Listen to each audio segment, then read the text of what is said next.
Hello and welcome to Head and Shoulders ATR, where we cover athletes' performances and otherwise that are head and shoulders above the rest. Good morning, afternoon, and evening for wherever you are in the world.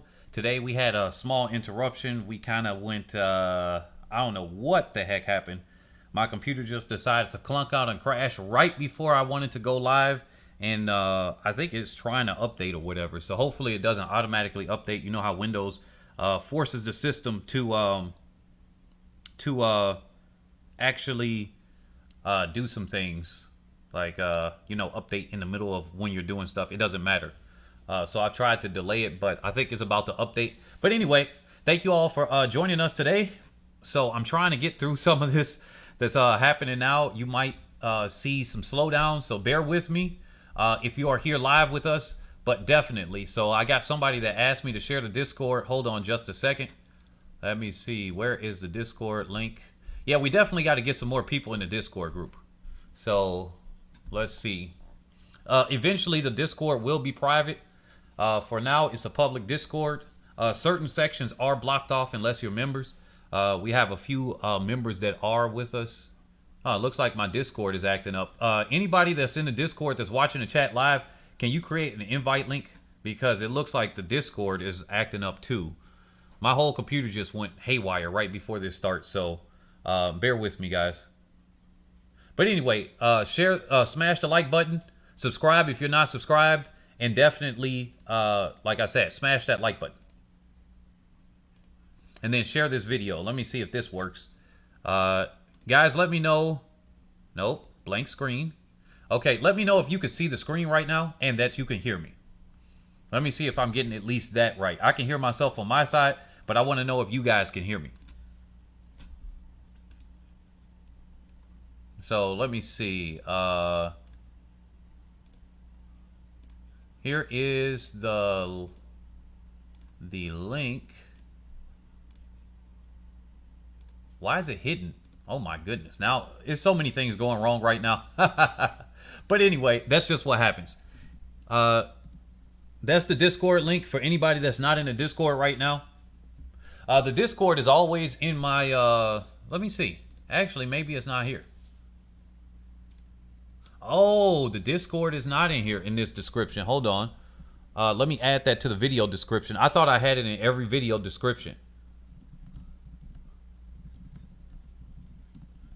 Thank you for pointing it out. Now I just updated the video description. Definitely, if you like to support the channel, always consider donating via PayPal, Cash App, crypto, or also Super Chat. It'll make it a little bit easier. We're starting to expand our channel. We're looking for 10,000 subscribers, like always, because the more members that are there, the more subscribers we get. Also, I'm going to start doing animated races, especially during the off season. I got to hire an animated team because unless you guys want me to share that Allison Felix picture that I did before that people said I thought I was a hater because of that. But yeah. So I'm about to get started in just a second. Let me see. Let me get my zoom correctly. You guys should see this a little bit better now that it's zoomed in a little bit more.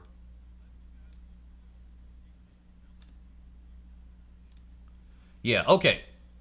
Let me set everything up here because once it crashed, those are some of the highlights right there. Let's look at the top list because we always use this. Go to World Athletics, go to the top list, and do what we need to do.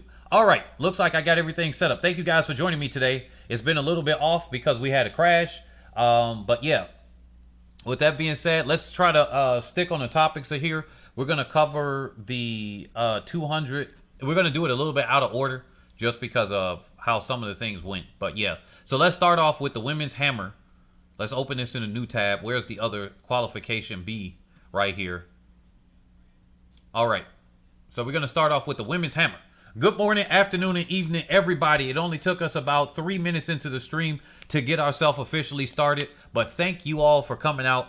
We should be able to get this. So I'm going to cover the automatic qualifiers, the ones that have gotten over the mark, because obviously there are athletes, it does the top 12 best performers or at least the automatic qualifiers. So we got 3 automatic qualifiers plus the next best qualifying marks.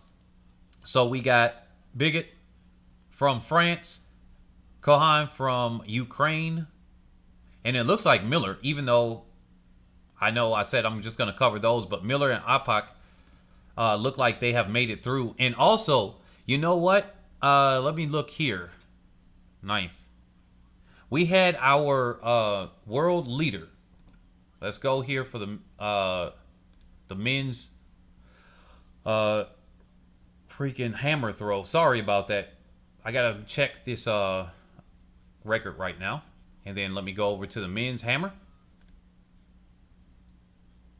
We had our world leader almost not qualify. That was a big thing. I thought that was going to be an upset. He really didn't have a good morning. So here's our list of athletes there. Then it started raining later. But yeah. So our world leader made it through. Right there. Winkler. Several-time world champion was the one that didn't make it through. But yeah, so we covered that. Oh, and Nowicki from Poland. Winkler from the USA, which I think has a real shot at winning.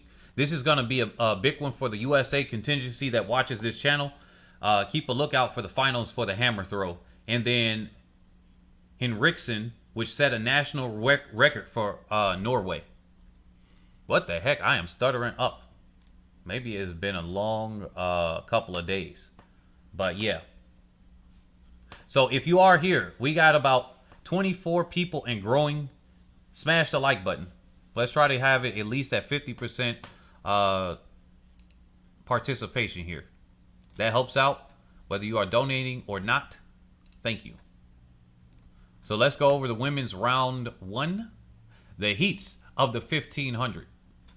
Let me see. That is it. So with that being said, all right, this is going to be a good 1500, and some drama happened here too. This was crazy. Now, admittedly, I did miss this first round here, so I don't know what the heck happened. I was actually training myself for my run. I had to go and do it because I'm an athlete as well, so I missed this first round of the 1500. But it looks like DeBow Stafford of Canada made it through. Laura Muir of Great Britain made it through. Winnie Chebet of Kenya. Gavisto of Finland. Gebri Zabir of Ethiopia. Maki of Czech. Okay, just making sure. Czech Republic. I went by the flag from my knowledge there. Now, here's some controversy here. There is some headcanon here, and I think we made the case in another video. But if you are just joining us, you might not be familiar with that video. So definitely go back to that video. Also, guys, turn your chat. If you're here live right now, turn it to live chat instead of top chat. Because if you have it to top chat, you may not be able to see everybody's comments. That's what YouTube is starting to censor really, really hard. Because when I turn mine to top chat, I see like 2 or 3 comments. They automatically, every single time you go live, press live chat. When you go to the comment section, latest ones instead of top. Because it's going to get around and kind of like manipulate you. But anyway, Laura Muir, I think from what I have put together and what some other people have put together, that they think the Caster Semenya rule has been there for Laura Muir because she keeps getting 4th place. She keeps missing the medal count and everything, and other athletes from Great Britain, and that they did that ban with the people with quote unquote too much testosterone or too many Y chromosomes or whatever in the women from Caster Semenya and others. They said, hey, you can't compete between 400 and I think it's 3,000, but I know for sure it goes up to the 1,500. And these are the events that Laura Muir and other athletes from that contingency in Europe have been able to be competitive in, but they've just missed the medals because these other athletes from Kenya, from South Africa, like Caster Semenya, kept taking their medals, quote unquote. So what they winded up doing was, because in the past, athletes like this were either just banned or something happened to them, right? But in this case, Caster Semenya kept being able to compete and then took the medals. So then eventually after Rio, they said, all right, they got together and said, boom, there is no, you can compete in 5,000 and up, and 200 and down. So what they did was they just moved the athletes around.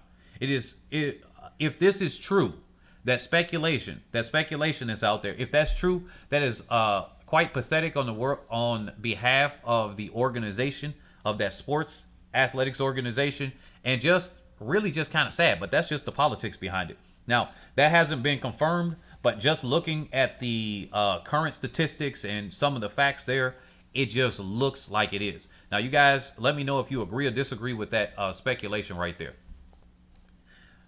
With that, also share this video. We need some more distance runners. I have a lot of distance runners that are interested in my channel, but to me, I personally don't share with anybody that I've talked to. Any of my clients that I work with my crypto academy, I have not shared it with them.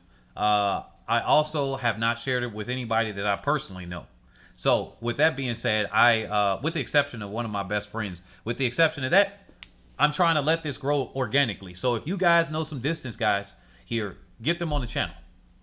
With that being said, Sifan Hassan, I missed this one too. I saw some of it on the replay where Sifan Hassan actually fell because she was taking it easy. Then she had to basically go all out for 300 meters. She came from way back and winded up winning. So she had to work really hard to make it through. So Sifan Hassan has made it through the first round of the 1500. Jessica Hall of Australia, Hassan, former Ethiopian, now representing the Netherlands, Purrier for USA, Sabatini from Italy, Halu of Ethiopia.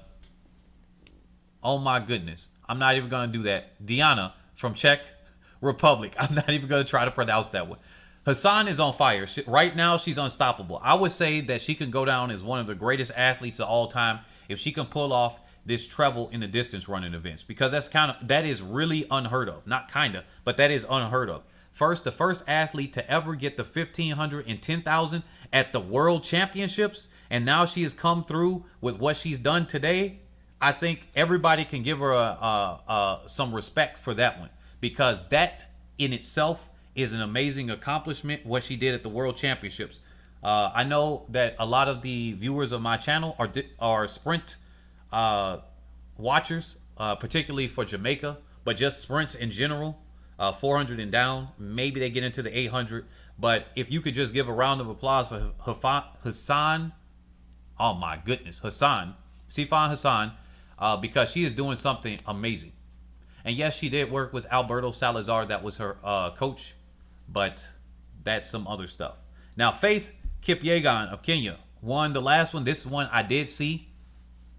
Nyando of Uganda. If I'm not mistaken, Nyando, did she not win in the 800 before in Rio? Or maybe she did not. Nope, she did not. She just made it in the 800. So I'm confusing her with her compatriot. But Nyando got second in that heat. Hall of Australia, Tanaka, which took out in the lead for Japan, national record. Congratulations. McLean of USA, and then Snowden of Great Britain. So let's go ahead here to the next round. The long jump, the men's long jump final.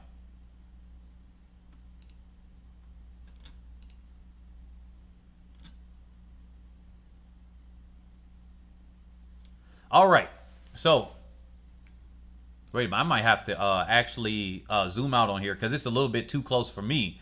I know some of you guys want to see the screen, but it's looking like it's a little bit too close, but we'll see. So the men's long jump, that was really crazy. Now, one thing I got to highlight here, I got to give Gail of Jamaica a round of applause. I got to give him a round of applause, because if you were not seeing that, you definitely got to check out this. This was a post-pounding final for the men's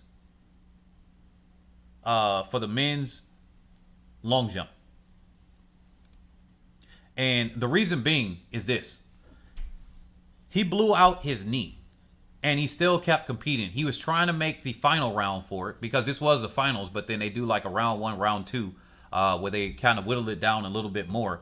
But Gail tried to really just jump, right? Really just get there. After becoming world champion, here we go.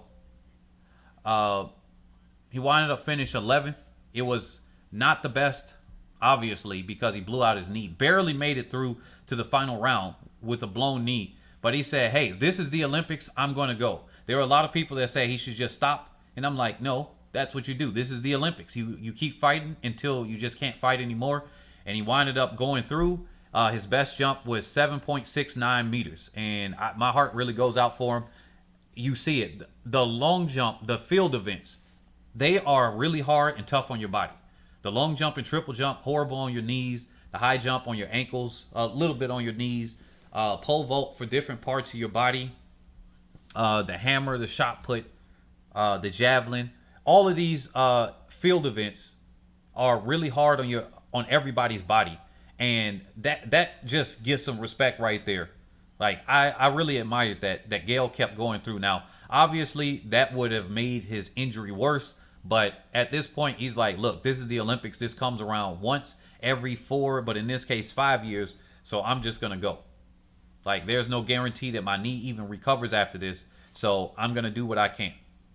And so that's what he did. Javon Harris for the USA. I think he was one of the favorites coming in, and he kind of finished a disappointing 5th. He's young, so he's got some time here.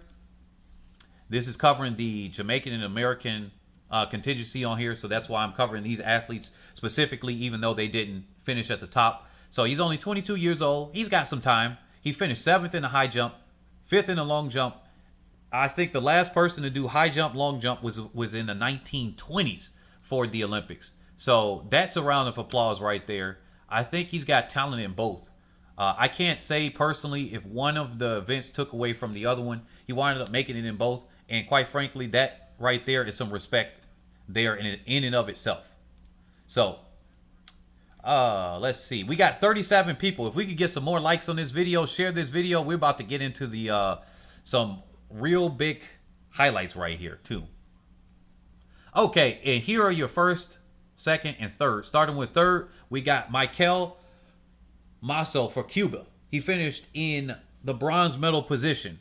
And then here, this was kind of crazy for second and first. They got the exact same mark, which is 8.41 meters on their jump. It's Juan Miguel Echevarria. And he winded up getting second on the countback for the jumps. And this is where the difference is.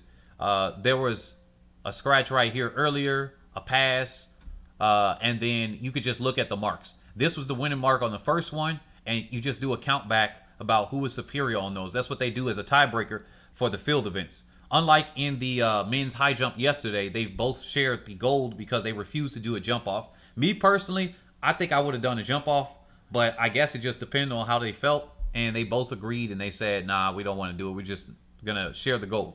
But here, Miltiadis Tungalo, from Greece, he winded up winning on the countback, and he was actually confused if he won. He for about 3 or 4 minutes, he knew that he had it, but he didn't want to celebrate, kind of look premature celebration and look dumb. So he winded up just saying, and his whole coaching staff was like, yeah, you won. And then he winded up going back, and then he finally celebrated. He took a time to celebrate for himself. So yeah, let's go back to our other events here.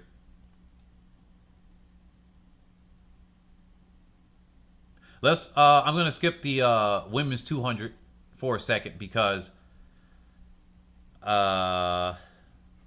actually, you know what? I'm going to do this. I'm going to do all of these rounds here because we do have the morning and evening session. I was going to go to the women's 100 hurdles, but instead I'm going to cover these. I felt like I did this already, but that's because I had recorded a video, but then I decided not to upload it. And I'm glad I didn't make a call on who I thought would win on this one until I was going to wait until the first round. But now I got the semifinals, and I had made a call in between it. I just didn't upload the video for you all. But here's the round one. Now, this is where we get into some disappointment. I know a lot of you already have seen this one, but yeah, this is where the big disappointment is. So,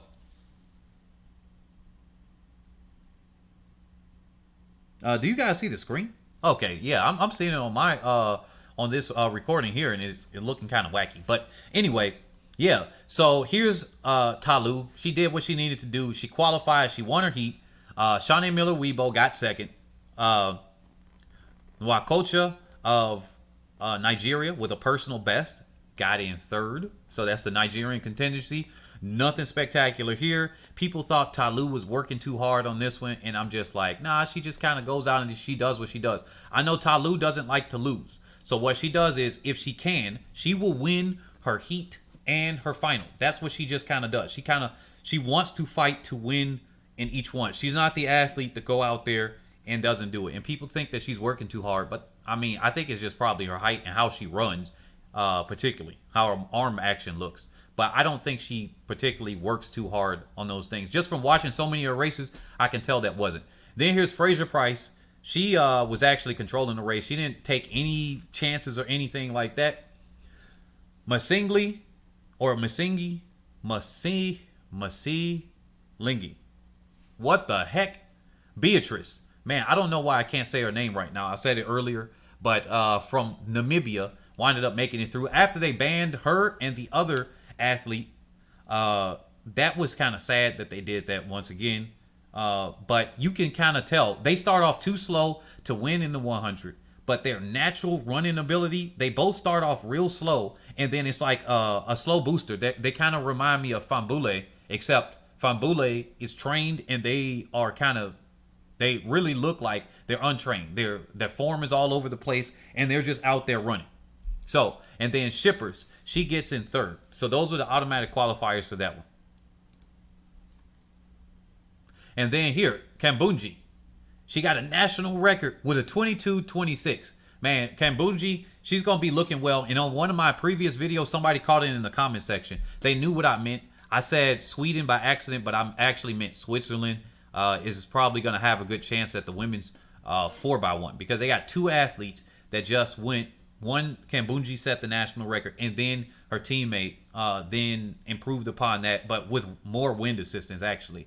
So, Anavia Battle for the USA got in second, so she made it through. That was pretty good. And then Joseph of France, with an automatic qualifier, made it through. Then we got Mboma.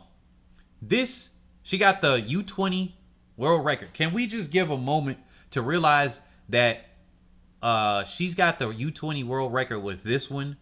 Even though Sha'Carri Richardson had a faster time, that was it's still pending for 2 years. That's actually pretty strange. They don't usually let it go for that long. And somebody in an earlier video tried to criticize me for saying that it was strange that they have it pending for 2 years. So I don't normally call out those marks. And then they said, well, this other mark is pending and you didn't call out that one. And I'm like, well, it's only been a few weeks or a month and a half or something at that time. When it goes 2 years, I don't call it the thing. I call it an unofficial. Just like I use the terms unofficial. I've been an announcer, so they would say I would be instructed to say unofficial this or pending ratification after that. I would say a new record pending ratification or something. It kind of takes away from the hype a little bit, but that's what I've been trained to do. So me personally, now that I got my channel, I don't have to say those things like pending ratification. It's kind of given. But when it goes to too many, if it goes a year or more, then I'm just going to say pending or tentative, unofficial world record. But anyway, that's the U20 world record here. Now, of course, they might find a way to strip her from that one too, just like they stripped her 48:53, but none of her other times because she had tested with too much natural testosterone. But anyway, Gabby Thomas. With this race right here, this was the first sign that I realized that she is unlikely to do something in the final. Because she ran through, obviously, Mboma from Namibia, came by at the last moment. And so she didn't really have a chance to respond, much less did she need to respond, in all honesty. But she looked like she wanted to respond. So therefore, I saw that with her lack of response, that was the first crack, right? That was the first crack. Now, with this being said, many people have said that Namibian girls are... yeah, I don't know how to explain that the sound is only in the left ear. I have this set to not mono. Let me know if the sound is... let me test this out. because I've only had one person to say that. But let me know. Now I've changed it to mono instead of 2-track. Do you hear it in both sides of the ear? I don't know how that affects the sound quality. And actually, let me hear myself now. Yeah, I just switched it through. But now I just changed it to mono. Let me know what the sound quality is for you, society. But maybe that is your headphones. Oh, you said perfect? Oh, wow. But yeah. So with that, let me read the comment section. It says, I gotcha. Now let's see. They said, so why was her record pending for so long though? You know what? That's a good question. I don't know, because that even did that at the NCAAs too. That was the NCAAs where she set these U20 records and they're still pending. And so that is not a good sign in my opinion. I don't know why they're pending so long. Somebody up at that office is not doing their work. But they got other ones that were after that, like world records that were taken by Ntessen Gide of Ethiopia. I mean, we had other distance records that were taken down. So, and that happened in between that time. Other U20 records, and they went and got ratified. But for some reason, Richardson's record didn't get ratified. So, yeah, they said Gabby Thomas is looking good. I don't know what y'all saying. All right, you about to get a rude awakening in the final then. But yeah, Sinyi of, oh my goodness, of Niger. Wow. I didn't catch that the first time.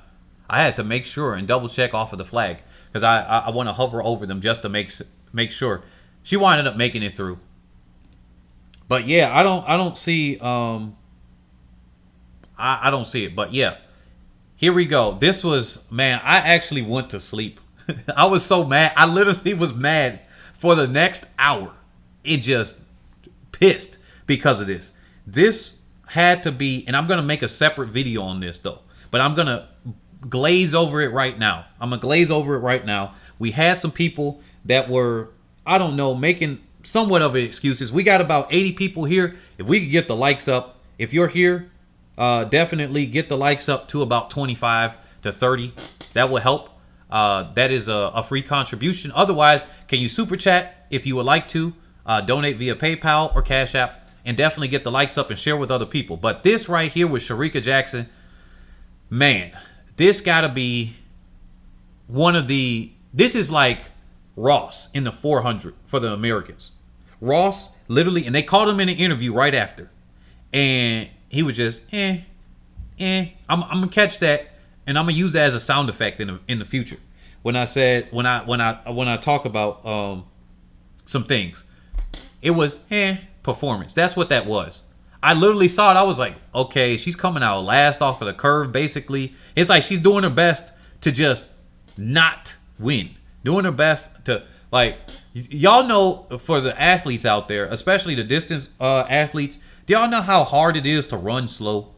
Like, do you know how hard it is to run slow on your body? It hurts more to run slow than it does to go fast. Maybe not this slow, right? Maybe this is the in-between area where it's not. But she literally was like, all right, nope. I'm just going to take my,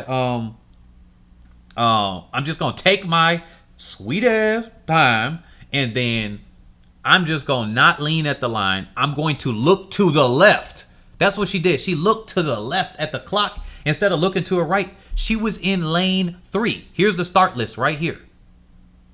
Oh, well, I guess lane 2. I don't know why they got her in lane 3 on that one, unless they rearranged it. That's what I thought, she was in lane 2, but they said there. So she was in lane 2. Everybody else is on the outside. All she had to do was look to the right.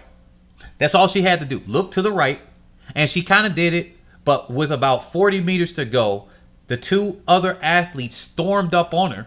And I mean, stormed is a relative thing. They stormed up relative to them. But for her, it would have just been like, oh, you think this is storming? Let me just lean and take you guys out. But no, that really has left me with a salty taste in my mouth. Her and Ross have been the two biggest disappointments in my opinion. They took their competition. That was an ego thing. If anything, they took their competition too lightly. And I got to have some respect for these two athletes right here. So, Strachan of the Bahamas made it through, right? Season best right now. Bazzolo was working for Portugal, and Italy's Kadari actually made it through with the same time as Jackson, but because Jackson decided not to freaking lean, at the very least have leaned at the line if she noticed it at the last second. But no, she leaned backwards. Not just she went through, but she leaned backwards. That's what the thing that killed her. They said, well, I'm back to talk to those people who said Thomas had a chance. Well, yeah, go ahead to Mr. Big Stepper in there, because he said he thought that she had it. Sharika thought she was in the 400. Michael Douglas said, yeah, she thought she was running a different race. Matter of fact, she thought she was in the 400 so bad, she was just like, I'm going to run a slow 400, because she would have been running slow for a 400 for this one. Because if this was the 400, she would have found herself a way to lose in the 400 too. At this, the way she ran this, I couldn't have confidence in how that is. Me personally, as a coach, I don't know. I would take her off the 4x1. But I know that hurts some of the chances of getting a world record. But, I mean, they got a replacement for her. And then they got other athletes that can also, I mean, they got 2 10-6 runners on the squad. And then you got running starts with other athletes. So I wouldn't be nervous that the world record isn't going down. But that's just me. I am that petty or that angry that I'm just like, look, you mess up this one, you off. Like, you off. But isn't Sharika Jackson's coach the same coach as Elaine Thompson-Herah? Because if that's the case, or at least they're in the same camp or something like that. But if they're not the same coach, yeah, they're the same coach. They got the same coach. Coach Francis, I mean, is the MVP. I mean, he's been able to get athletes after athlete to do well. But with that being said, because it seemed like they had the same instructions. Basically, barely do anything to get yourself through, and then you're gonna come by later and run. So here's the next round, the 6th round. You said you want her off the 4x1. Right. US. Man, look, Laurel, Maryland too. Look, I got no bias with the US trying to do better. I'm just talking about if I'm a coach on their team. I don't really like that type of stuff if I see that with an athlete. If I see that I put my athlete in a race, like, yeah, I might cost our team championship, but I don't have a favoritism with that. As a coach, if I see an athlete purposely false starting and it's that obvious, they're not running the other events. I might take them out of the next meet because you just don't do that. You just don't do that when it comes to like a big stage. Like if this was, for example, a qualifying round for the state meet or something like that, then I would just say, look. But now if it was my instruction and then they winded up just flopping because of some lack of awareness that they had, I wouldn't take them off. But if that's a coach's instruction that was underneath mine, I'm going to have to take it on a case-by-case basis. It's got nothing to do with if I'm USA or anything. If you listen to my videos on a regular basis, how many times am I talking up Jamaica, talking up other nations, talking up athletes, individuals from different nations? This got nothing to do with the US here. All right? That's just my thing. I just hate to see something like that. That pisses me off to the core. I don't like to have favoritism. Just because an athlete is good, if you're on my team and this was high school or college or whatever it is, you keep coming late to practice, you're off the team. No, you're off the team, especially high school. College, they got you kind of by the growing area when you pay them some money in scholarships. But yeah, anyway, here's the next one. Oh, Paul Francis coaches Jackson. Oh, okay. Thank you for clarifying that. Gotcha. So, with that being said, well, then, shoot, the instruction was the wrong one then. Well, somebody needs to instruct her next time to look to the outside. Look at both sides of her lane. She should have looked to lane 1 just in case the Ghost of Christmas Past would have came up. Because that's what happened. Ghost of Christmas Past said, yoink, you ain't getting this one. But anyway, Elaine Thompson-Herah got 3rd, so she jogged it just as slow as possible. Same thing. Beth Dobbin for Great Britain got 2nd, and Crystal Emmanuel for Canada. Both of them with their season's best won this next one. Nothing too much here. Yeah. I think she put a tweet out apologizing, saying she made a mistake. Yeah, I think she did. She put it on her Instagram too, I think. So she's well aware. So many people were. Last thing here with Shericka Jackson. So many people were being, I think, apologists for Shericka Jackson and saying, "How dare you talk about her? She didn't. How do you know what her plan was? Her plan was to save herself. Her plan was to save herself for the 4x100 meter relay." And I'm like, okay, if you're gonna save yourself, false start or don't show up at the line. Now, not showing up at the line might have made her look real bad, but at least false starting would have been better than that, because not showing up and doing that are two of equivalent things. Because one, if she didn't show up, there would have been a whole bunch of rumors or something and then getting trash talk for that. This one, she getting dogged because she clearly had a lack of awareness, and that shows an arrogance thing. But there were a lot of people that are just, yeah, like saying, yeah, she's saving herself for the 4x1. Well, we know who's going to run those rounds in the 4x1 for sure now, boy. It's going to be Shericka Jackson, because she jacked up there. It don't have to be Fraser-Pryce or like some of the interviewers were saying, Fraser-Pryce is going to run the qualifying rounds for the 4x1. I'm like, are you smoking? I think she's her and Elaine Thompson-Herah should not do that. They finishing in front of Jackson. But anyway, Jenna Prandini, she wound up winning this one. I was like, well, there's some signs that it's not making it through. And then Jenna Bass, and then of Gambia, that was pretty decent. And then Riley Day of Australia. That's rounding out the field. Now, here we go to something that, number one, whoever the multiple people that came up in my comment section on the video that I said Camacho Quinn has a chance of potentially getting the world record. And look how close she is. She's got the Olympic record now. And also winning everything at the Olympics. I got a middle finger for you. Like a big fat 2 middle fingers for you. Because you, my friend, were smoking crack and are an idiot. Okay? Because you said that Puerto Rico is the United States. You said Puerto Rico runs for the United States. But here's something right here. Do you see that Puerto Rico represents their own self? You may not realize that, yes, they might be part of the United States for some elections and whatnot, but they are definitely not when it comes to representing themselves at the Olympics. That's something that you have a lack of knowledge, my friend. And you need to now shut your mouth. All right? And now you need to go back to the drawing board, get your tinfoil cap, take it off, because you're the same type of people that have come up in the comment section saying all types of trash about Jamaican and American athletes, and you need to quit it. Just go back in your corner. Now, with that being said, let's get to this. Now, this one, I had my heart hurts right here. My heart hurts with this one because Amusan didn't get a freaking medal. I was pulling for Amusan. I actually thought statistically that she was going to get it. But then also, like I said before, as a bias for certain nations and everything, I wanted a Nigerian athlete to get a medal at the Olympics. Now, Amusan failed to do it, and she tripped on the second to last hurdle. She kind of lost a little bit, but then the last one, she definitely tripped up. And she was surging on Tapper, and she just messed up. Gosh, dang it.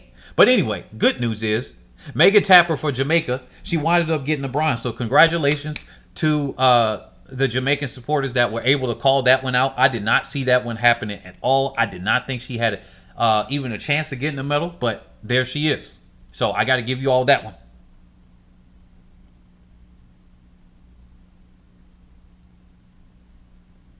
Okay, wait a minute. Let me see the comment section. She messes up the 200, but what that has to do with the 4x1 relay?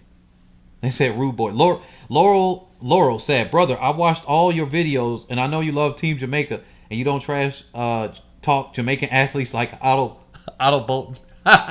Man, he be going ham on the athletes. But yeah, is the 100-meter hurdle run yet? Please update me. Yeah, I'm going over 100-meter hurdles right now. Are you looking at the screen, sir?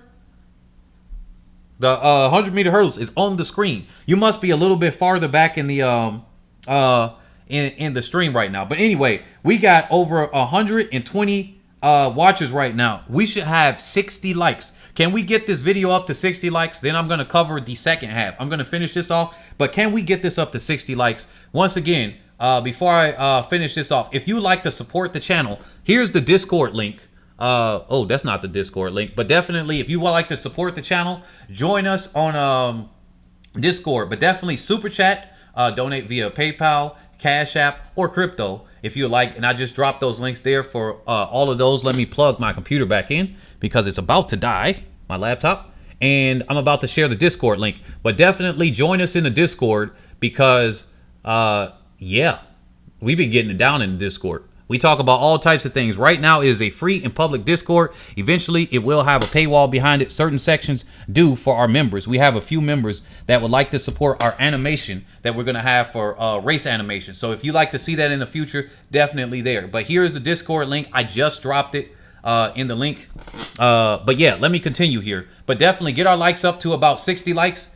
We're growing. We're smashing those likes. Thank you guys. Now here is Kenny Harrison. Kenny Harrison. People were thinking that she had a chance to win. I didn't see it this season. She just didn't have her form. And she actually played it safe the entire way around. And I think when she got to the final and she got the pressure onto her, something inside of me, I don't know. This would be something I wish I could ask her. And I'd like to see if I can interview her about what happened. So I'm going to keep my comment to myself about that thing. I don't know if she faded, if it was a decision there, because she's fallen before. Camacho Quinn even fell before. She fell in the USA trials for Kenny Harrison, and she finally made the Olympics. And so congratulations for that, Kenny Harrison, for finishing in second. Like I said, Megan Tapper of Jamaica in third, and then Jasmine Camacho Quinn. Got to give myself a pat on the back for being able to call that earlier. She has just been able to do it, even though people, like I brought it up, have said that she kind of crumbles under pressure on big competitions. Well, she didn't crumble under pressure this time. She didn't trip over a hurdle like she did the last Olympics on this one. She has made it through, and she's got an Olympic record, one of the fastest times in history right here. And she is now the Olympic champion in the women's 100 hurdles. They said Brittany Anderson. Oh, yeah. Brittany Anderson just didn't have it. She just didn't have it. It was no trip up or anything. They said they thought that she would medal, or Sun Tzu thought she would medal, and everything. Steve Patrick, are you asking me?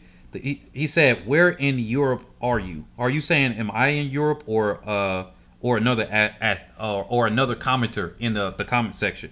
But yeah, Brittany hit a hurdle. I didn't notice that one. Was that one of the first ones? Man, I gotta rewatch that one because I was only able to see it obviously on that replay. But I got to see that again. So if she hit a hurdle, that would explain a lot of things. I thought that she had a bad start, and then she had to quickly make that up. But once again, I might not have noticed her on the outside.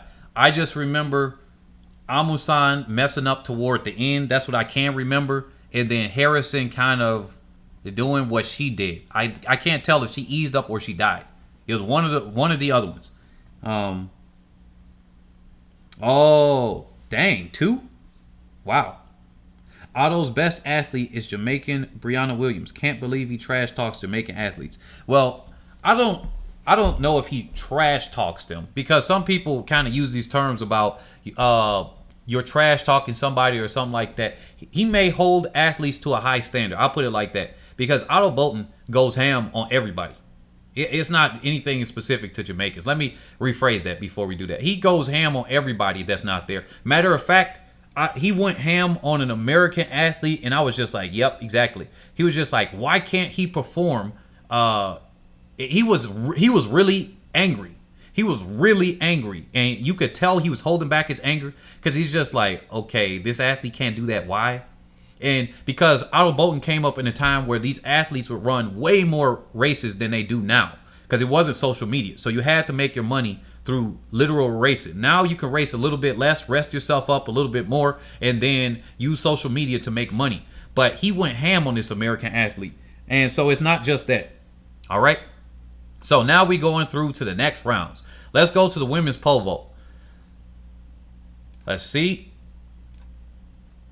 And then it started raining. We're going to do the discus too. Let's cover these field events right now and get them together. If you're just joining us and you're not subscribed, definitely consider subscribing. Contribute to us if you feel so inclined. It is the pinned post for the Cash App and PayPal or crypto. But anyway, here we go. Here is the women's pole vault. This is, like I said, pole vault is my favorite event. I was going to make this a pole vault only channel or mainly pole vault channel, but then I decided not to.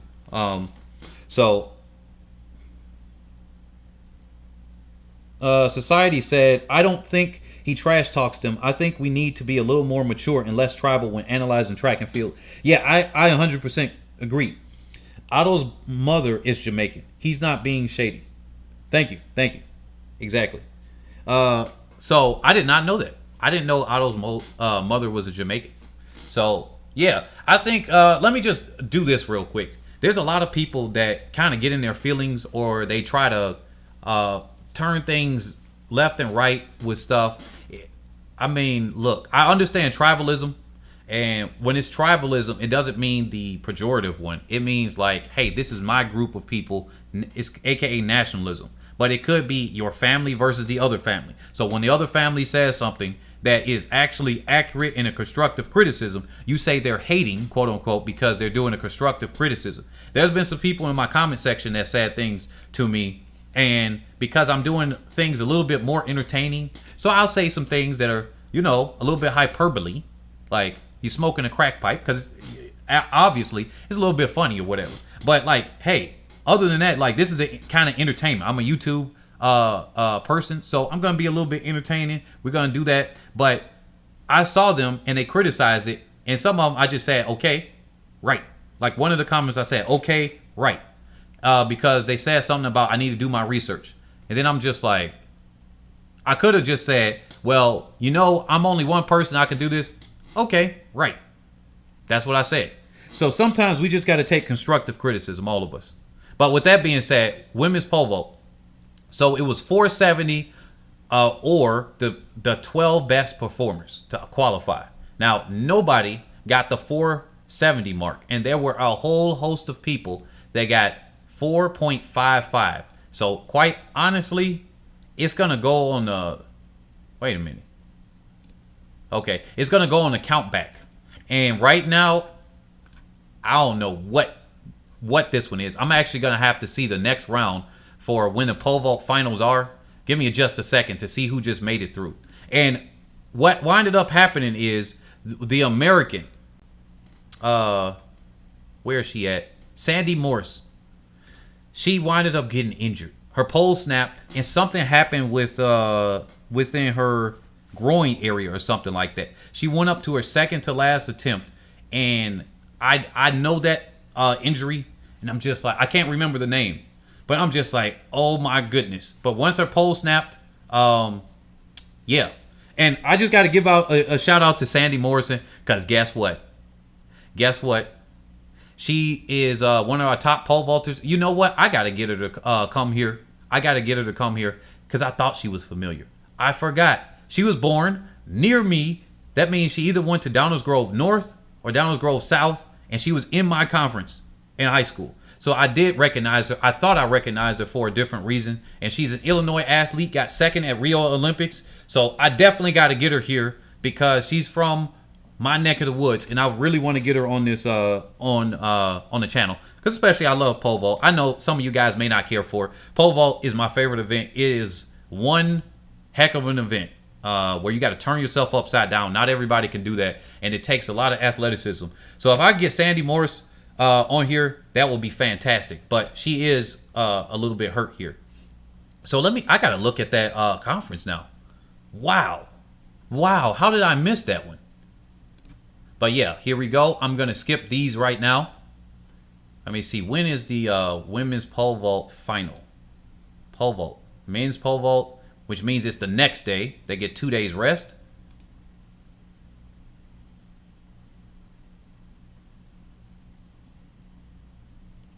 Man, his commentary in 2008, I mean, that's just his commentary in 2008, ma'am. Now you're going to say I'm hating. You calling me rude boy and everything. Now you gonna say I'm hating because I don't agree with you.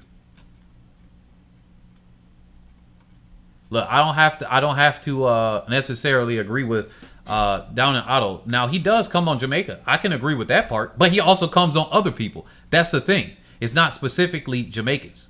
That's what I want to get the point through. Okay, so here we go. These are the athletes that made it through for the women's pole vault final. Wow. Wait a minute. Am I looking at the wrong year? Oh no. Okay. Really? Wow, Silva is still up in this. How did I miss that? Man, they need to show the full pole vault competition here.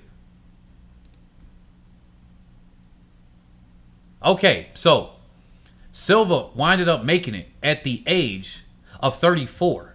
Do you all know that Silva was here in London and got second? Unfortunately, she placed seventh here in Rio. This is one of my favorite athletes here. She very diminutive, very short, and she winds up just doing very well. So Silva from Cuba, Zhu from China, Nicoletta from Greece,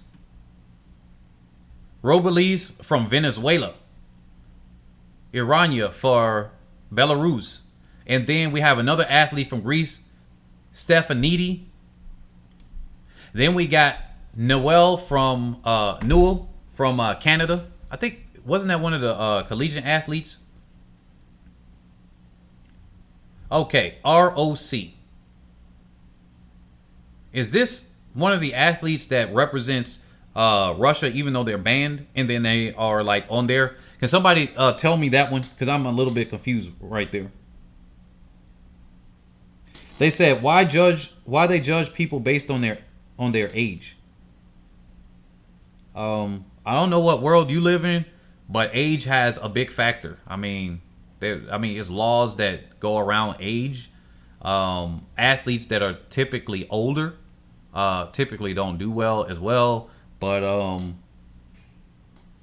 I don't know about is judging, but you typically get weaker, particularly if you're not vegan. If you become vegan, this is what happened with Carl Lewis. He winded up learning this. He went vegan.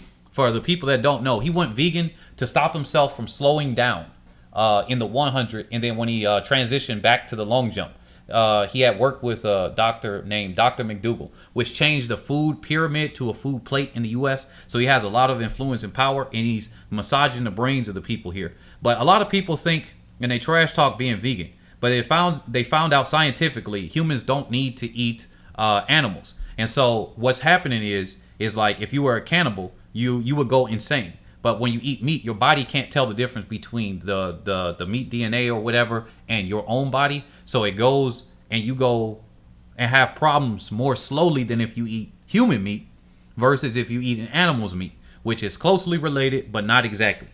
So ROC is Russian Olympic Committee. Yeah. So, but with that being said, I'm saying at the age of 34 because certain things break down. So it breaks down faster the more meat that you eat. I think even if you're not vegan or don't even agree with the science behind it, you can agree that if you eat more meat, you're less healthy. Like, I mean, they have that with people that eat more meat. They just die of heart attacks. The more meat you eat, the fatter you get, and the more likely you are to die from Alzheimer's, heart attack, and all of this. All the stuff that's happening now in the U.S. and other countries where they keep saying, I don't know where this is coming from. It's freaking from people eating more meat. It's not even just the fast food. Fast food versus the other one, it's a minute difference in unhealthiness. It's literally people are eating more meat and cheese and eggs, and those are some of the most unhealthy things. Particularly eggs is worse than cigarettes, and cheese is worse than that. So anyway, to stay on topic here, they said age is just a number. So, yes, there are a lot of Jamaican athletes that are performing well here. And the reason why I say at the age of 34 is because, look, we got to realize that when athletes get to a certain age, it's harder for them to do it. Let me ask you this question. Can an athlete at the age of 20 and an athlete at the age of 30 run the same amount of competitions throughout the year and then come up to the final? For example, let's say that an athlete at the age of 20 did 20 competitions. Are you telling me that same athlete will be able to handle the same pounding on their body at the age of 30? Notice, Shelly-Ann Fraser-Pryce runs less races now and starts later in the season, year after year. Like, she'll have a season opener of like a 300 or something like that, or something along those lines. But then she'll run less races as time goes on. Just look at her race history. Same thing with Justin Gatlin. Same thing with other athletes. If age was just a number, then you wouldn't see a huge drop off when athletes get near or at 40 and above. It's like 40 is the age of a boundary cutoff unless the country is a little bit weaker in that event, right? If they're a little bit weaker in that event, then they can qualify a little bit older. Like Meb Keflezighi, Keflezighi, he might be able to qualify at older ages because the U.S. is a little bit weaker in distance running. Or we have one of our athletes, Abdi Abdulrahman, which also qualified for 5 Olympics. He's 44 years old. He can qualify for it, but that doesn't mean that he's going to do well in it. That's what I just want to point out. So yes, athletes can do that. I've been one of the people that's been championed. Hey, this person isn't using drugs just because they got fastest times in their 30s. So no, I'm not the person that's saying that, but I'm saying that it's also a bigger accomplishment because she's now 34 versus when she first was doing the Olympics. That's all I'm saying about that. Yeah, so let me continue with the qualifiers here. So these are the 15 qualifiers. Yeah, they got 15 here. So the Republic or the Russian Olympic Committee. So we got Anzelika, I'm going to just go with her first name, that qualified. Bradshaw of Great Britain that qualified. Katie of USA. Morgan of the USA. Marina of Ukraine. Tina of Slovenia. Finland's Wilma. And Angelica of Sweden. So finally made it through that. If you're just joining us right now, definitely like, comment, subscribe. Consider donating versus donating. Here's the Discord link also. Join us in the Discord. We definitely go down in the Discord. It's also in the description of this video. But yeah, definitely consider donating via PayPal, Cash App, or crypto if you like this content. And also consider super chatting. But anyway, let's go. Now we're going to go to the next events. And somebody said they're making a bold claim.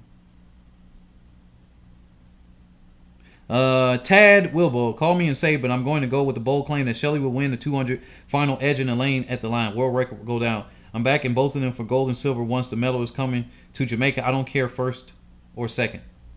I really want Shelly to get the gold. The Olympic 200 gold is also the only major medal missing from her cabinet too. Well, we're going to see. I'm going to hold my comments for a second until we get to that part. So we covered this. We did the pole vaults. Let's do the women's discus. We're going to come back to the women's 200 because that's kind of, I already got the discus up. So here's the field event. So I remember I said I was going to do this. Now, this was some good stuff. Now, what winded up happening is that it started to rain. Some of these athletes started to slip. I thought it was just bad on the Japanese. They take a big fat L for this one because number one, they made the pole vaulters keep going, and we know that when it starts raining, yeah, you could kind of sort of compete, but it gets so slick on the pole vault. It was raining to the point where the track is made in such a way, especially if it's a newer track, that it's going to be more slick than an older track. So it's not going to be able to hold the rain or whatever as well. So we got athletes that broke the pole on the pole vault. They didn't have ways to even they knew that it was going to rain, but they had no facilities to keep the discuses dry, the pole vault poles dry, or anything. That's a big fat L on behalf of the Japanese Olympic Committee. Like, what are you guys doing? This whole Olympics has been some questionable things, but at this point, they really let it down. They really let it down on that one. So that's what I will say. They had athletes that almost hit themselves in the discus. Like, I would have done just like our American and said, no, I'm not doing that. And I just like, no, I'm not going to do it. And I'm a protest against it because it's too slick. Everybody and their mother knows you're not going to do a lot of field events when it's raining like that. So, and it was raining pretty hard. So what wound up happening is one of the athletes almost hit themselves in the discus. It became a health hazard. If anything, if I would have hit myself, I would have sued. I would sue them. But they didn't. They stopped after 2 people. I hope they gave them their marks back. Maybe they didn't. But yeah, with that being said, so our bronze, silver, and gold. The bronze goes to Jaime Perez of Cuba. The silver goes to Kristen Pudens of Germany, and then Valerie Allman of the United States winded up winning it all on her first attempt. I think that was her first attempt that she winded up doing it on, but that was actually before it started raining, so maybe that gave her a slight advantage. If I'm not mistaken, she had the lead there, but at the end of the day, she winded up winning. So Allman, congratulations on behalf of the United States.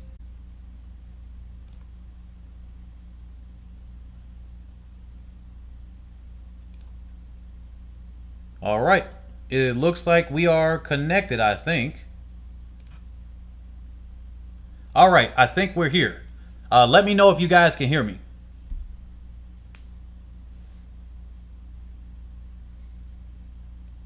Can you guys hear me?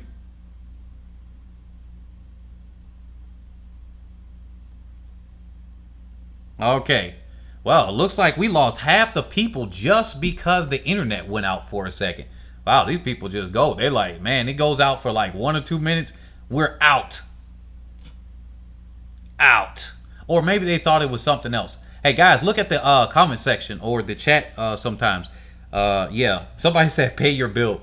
Look, I got the bill paid. I don't know what the heck happening. It's like some little buzzer. They sent me a message on here to tell me something. Because the Wi-Fi internet that's here at the hotel sucks. How to pronounce that last name? Bonavaccia for the Netherlands for that national record with the 44.62. That's a great achievement to achieve a national record. Now I'm getting phone calls and junk. They said did it again. They said loud. Oh, am I too loud or something? But yeah, I don't know what's going on. Let me check my sound here. Okay, I think I should be good. Might just turn it down for a second. Okay, so yeah, now here we go. So congratulations to the Netherlands for getting a national record. Okay, we got Anthony Jose Zambrano from Colombia that has an area record. So is that a South American record with that one? Oh, that'll be good. 43.90, a 93. So with that being said, Karani James is back with a season best with a 43.88. He looked good. He actually looked comfortable when he was doing it. He said he wanted to make sure he got that win. Karani James, you said it's still lagging. Right now it's not lagging on my. Oh, okay. You took the message back. Gotcha. Karani James is back and in good form. Actually, now that I see this, I'm gonna wait for a second, but then I'm gonna come back to this one. So I'm gonna cover the other ones, then we're gonna bring them all back. So here's the second one. Now we got Chris Taylor of Jamaica that made it, season best qualifier. Michael Cherry, he wound up doing his thing, 44.44, right on the dot. Okay, boom. Oh, okay. You said no, I'm not loud. So, oh, like loud and clear. Gotcha. Oh, that's where I'm getting notifications and calls from my Patreon subscriptions. So I support people all the time if those types of things. But anyway, then here we go for the next one. I said this before. I'm not confident that Michael Norman can win this, but here we go. We got Steven Gardner that got a 44.14. Then we got Michael Norman 44.52 in second. Automatic qualifiers. Then Makwala for third. Now, let me actually go. I said I wasn't going to do this, but I am. And then Wade Van Niekerk. This was the biggest question. Will he have been able to come back? And no. Unfortunately, world record holder, the Olympic champion with the Olympic record and world record is not to be. So, congratulations on recovering and making it this far. But unfortunately, he has not made it for Wade Van Niekerk. So let me go to where the men's 400 final is. And I think that's 2 days from now. But let me open this in a new tab just to make sure. 400 hurdles. Yeah, that's what I thought, 2 days from now. So on the 4th of August. 400 hurdles final, 200. Really? Huh. Interesting. The 5th? Okay, men's 400 on the 5th of August. So here's the yeah, I know. It was a charity for a rugby charity match and stuff. And I'm like, look, that he's not the only athlete that got injured from a charity thing event. And I'm just like, look, could y'all not do other sports? Usain Bolt could have got injured doing FIFA. And I'm just like, look, y'all, stop. Especially the pro athletes, stop. Look, I'm gonna go out there and be a charity event, and I'm just gonna have bubble wrap all over myself. If that's a required, because it's probably in the contract to do something like that, I'm having bubble wrap. Okay, but all right. Now here's my take on this. All right, we got 49 likes, 123 people. Can we get one more person to press the like button? Can we get an even 50? All right. So let's go. So here is the field. In lane 2, we got Isaac Makwala from Botswana. We got Lamarvin Bonavachia from the Netherlands. In lane 3, Karani James in lane 4. He's back in good style. Anthony Zambrano for Colombia in 5. Michael Cherry of the USA in 6. Stephen Gardner of Bahamas in lane 7, the world champion. Michael Norman of the USA in lane 8. Christopher Taylor of Jamaica in lane 9. All right, quick thing right here. What I want to say is, man, the hype for Team USA is loud as heck. I mean, I don't know. I mean, from Flowtac thinking that the American squad had a chance. And when I say had, I mean really had. It should be clear as day now that the Jamaican women's 4x1 is going to blow everybody out of the water. They could go out there and take it easy and still win. Relatively easy for their times. Now, with that being said, they called Gabby Thomas Wonder Woman. And I'm just like, what? Because of her hair weave? And then like I saw what they were saying, that she kind of looked like the Amazonian thing where her traps being huge and stuff, and how the outfit fit on her and everything. But I'm like, when did she earn the name Wonder Woman from? Look-alike, maybe, but that's highly inappropriate to call somebody without any statistical history of anything Wonder Woman. Then they said something about the USA's 800 was like the Olympics in their Olympic trials. I'm like, just because we had world champion Donovan Brazier and one of the fastest guys in history doesn't mean that we got to count out Botswana's why am I missing his name? But he's the third fastest or the second fastest in history in the 800. I mean, he's running. Then we got other guys from Kenya that came out and did a sub 50 second at altitude. So that's harder to do when you've run in the 800 and stuff. On their second lap, when they came by, they just jogged it in. They had like 30 people in their heat. So with that being said, I think the U.S. got to calm this down, because they be pumping up people. They've been saying Michael Norman, the USA-Japan connection. All right, they like stories. They like story time. But okay, anyway. Yeah, Amos of Botswana. So now let me get back on topic real quick. So I see the comment section. They said they're back in James. They said something about U.S. is terrible, but then he deleted his message. Okay, gotcha. But yeah. With that being said, so what do you guys think? Before I say anything, who are you guys backing here? If you just say just the last name, who you think is getting, or the first name, Who you think would win? Forget about second. Forget about third for a second. Who do you guys think will win in the 400? Because this thing is looking to shaping up. Would this be a world record? Matter of fact, do you think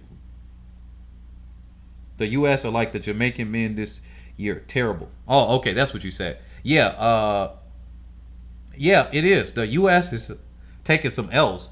I think if I look at the medal count, the USA still gonna win the medal count because we can get a whole bunch of silvers and bronzes and whatever. But I think China is not going to be able to come through because I don't think they can come through. It's just too many other events in track and field. But China is starting to show its dominance. Same thing with Japan and the the Russia Olympic Committee. It said Gardner, Chris Taylor, Karani James. The USA had an underwhelming tournament so far. My money is on Gardner. No world record. Okay, that's fair enough. Yeah, they don't need a world record. I think sometimes we kind of hype things up all the time. James Gardner will win. James third. Cherry silver. James all the way. All right. I think that's probably enough comments there. Okay. So I think the race is between Gardner, but I would love if James wins. Okay. So yeah, I think the consensus is right on the money. It's between Stephen Gardner and Karani James. And Karani James looks like he's in shape. I think the fact that he ran a 43.88 in that round, and he didn't just ease it in, and he made sure he pushed it through to make sure he came for a win, is telling me he's in much better shape than even what he put out. Said no world record. Okay. Yeah, I'm gonna say it's between Gardner and James. I want to lean toward James. I really do. But Gardner has shown so much good shape that I really just want. I'm gonna have to give this one to Gardner. Karani James, I might eat. It's a co-favorite toward it. I'm gonna do the same thing that I did with shelly-ann, fraser-pryce, and Elaine Thompson-Herah. When I said after I saw that first round, and I said both of them are co-favorite, but I leaned with Elaine Thompson-Herah. But if I had to pick one name instead of the lean, so I'm giving you guys two answers. It's Stephen Gardner. I'm gonna have to pick him. I'm gonna pick him with the W. But if I'm going with the co, it's gonna be Stephen Gardner and Karani James with a lean toward Gardner, which is why I'm just saying it. If I'm gonna have a lean, I may as well lean all the way. All right. So Stephen Gardner, I think, is gonna get it. Safan Hassan's quick recovery was amazing. Yeah. How do you think Curly would have done? Curly would have got his butt busted. That's what would have happened to Curly. Now with his 100-meter speed that has helped him now, I think he might have made the finals, which means one of these guys would have been knocked out. Who was our guy that finished third at the USA trials? Was it Norman? No, I think Norman finished second. But Ross winded up winning. Michael Cherry, I think, got third. Maybe Michael Cherry wouldn't have made it through. I don't think Fred Curley, as it showed at the World Championships, would have done anything. We saw at the World Championships what happened with Curley, and I think that's what really sparked his decision to go to 100. He thought he had a much better chance. I don't think anybody that is an athlete like that would change over an event unless they think they have a much better chance like that. Judging from the races, James looks to be sub 43.4. Yeah, he's gonna have to run a new PR, I think, in order to win this one. And then they said, be careful about the prediction for the women's 4x1. In 2008, Jamaica got 1, 2, and 2 in 100, but bungled the 4x1. Now you see, if I said that in one of my videos, remember I said that all I did is compare them against the Rio squad or a World Championship squad that came after the USA, and I was called a hater, a Jamaican hater, that I was disrespecting legacy or something like that in the comment section. People got in their feelings, right? But yeah, this stuff does happen. There is no guarantee that these things do. But like I said, the Sandman got to come, Santa Claus got to come, the Tooth Fairy got to come and take out somebody's tooth in order for them to mess up. They got to bungle up the two exchanges. They got to get DQ'd in order for them not to get a win. And almost certainly get the world record. So I'm not gonna be careful with my prediction. I'm pretty safe in that. But yeah, I don't think. Do you think Hassan can do the treble? Oh yes, I think Hassan can do the treble. I personally do not like Hassan myself. I don't like Hassan. I personally here's something. Here's a secret. I don't like Hassan. If I can get an interview with her on this channel, I would definitely love to have an interview with her. But I personally don't care for her. But I do have a respect for Hassan. It's just there is nothing particularly that I don't like about her. I think it's just a little weird because some of the stuff that she does into the races, but that's just me personally. I don't care for her. Let me put it that way. It's not that I don't like her, because there's no athlete I don't know a lot. Some of them I do know personally that are competing and whatnot, but I don't know her personally, so I don't dislike her, but I don't care for her. It's kind of like Usain Bolt. I didn't care for Usain Bolt. It wasn't even I disliked him. Now, at some point, I had disliked Asafa Powell because I was in that raging USA versus Jamaica thing, and I was like, yeah, get you Asafa Powell. Then I grew up, right? And then I said, okay, I got a respect for Asafa Powell. But I was like, yes, he's a choker. That's going to help the U.S., which it did. It helped the U.S. plenty of times because he choked. So, well, there we go. But Usain Bolt, I didn't care for him for a while. Same thing with Mo Farah. But when I'm coming here on this YouTube, I'm highlighting these people just like I would highlight them in my own mind and with my friends. I don't care for these athletes, but I would love to see her get that treble because that's going to put a mark on the women's head that, yo, you may not like me, because there's a lot of athletes that do not like her. And she said she ran that 1500 angry at the world championships. And I had to give her respect for that one. And she looked back, she said, come up and catch me. And then she almost ran the world record after having a slow start on the first lap and then trashed them all after she had already won the 10K. So I don't think Kip Yegan would allow Hassan to treble. Yeah, Kip Yegan is going to be her hardest one to beat because Kip Yegan is right there with her. In the 10,000, her speed is just so much faster than everybody else. The only way she can lose is if Letesenbet Gide essentially runs that thing hard from halfway out, because that's how she can lose. Because she did lose, I think, at some Diamond League because of some other strategy like that. But it's going to be hard to beat her in the 10K because, and I'm going to get to the other events in a second. It's going to be hard to beat her in the 10K because she is only 2 seconds off the world record. Both of them would have ran faster. They only did it 2 days apart. She's 2 or 3 seconds off the world record that Letesenbet Gide set 2 days later. So she's in a similar fitness of Letesenbet Gide, but then she's much faster than her. One, Gide doesn't have a kick at all. She doesn't have a kick. She can run really hard and run it out of people. She's one of the athletes that isn't just... There were athletes before her, like Dababa, that had a kick. Like Meseret Defar, that had a kick. And they were also fast. That could also do things. But just like her compatriot, she doesn't have a kick. And that's what's going to kill her. So, Faith got Hassan's card. I think Faith wins the 1500. Yeah, even if Kip Yegan does beat her, she's going to go down in history as... I think she's going to medal in all three regardless. So she's won the 5K. I, as a person that doesn't care for her and a slight bias toward Ethiopia in general, would like Letesenbet Gide to personally win, right? But as a fan, as somebody that has respect for her, and as somebody that wants to see somebody do great, I want to see her destroy everybody else. I want to see her win all three of them. And at the very least, medal in all three. Because no other athlete has been able to do that. And for that, she'll go down in history as one of the greatest female athletes, and especially for the women's distance, at the very least. Because it's a lot harder to double in these events. And then triple, and especially how how everything's set up. Yeah. So let's go to the women's semifinals in here. Somebody's talking about, don't see Norman winning the 400. Oh, heck no. I called that a long time ago. Norman isn't going to do it. I didn't care about him. I didn't care about him to the point that, not that like the same way with Hassan. So Hassan is kind of just there as far as if I'm a fan or not. But as far as an athletic performance, I love it. But Michael Norman, he doesn't have that oomph that I see even with his interviews or something. He's a little bit too humble. I don't see that translating to on the track at all. I don't see it. So that's where I'm like, yeah, I don't think he's got what it takes. Okay, many athletes left their best performances at Hayward. I wonder if having a peak twice affected the U.S. The women's 200 was a shocker.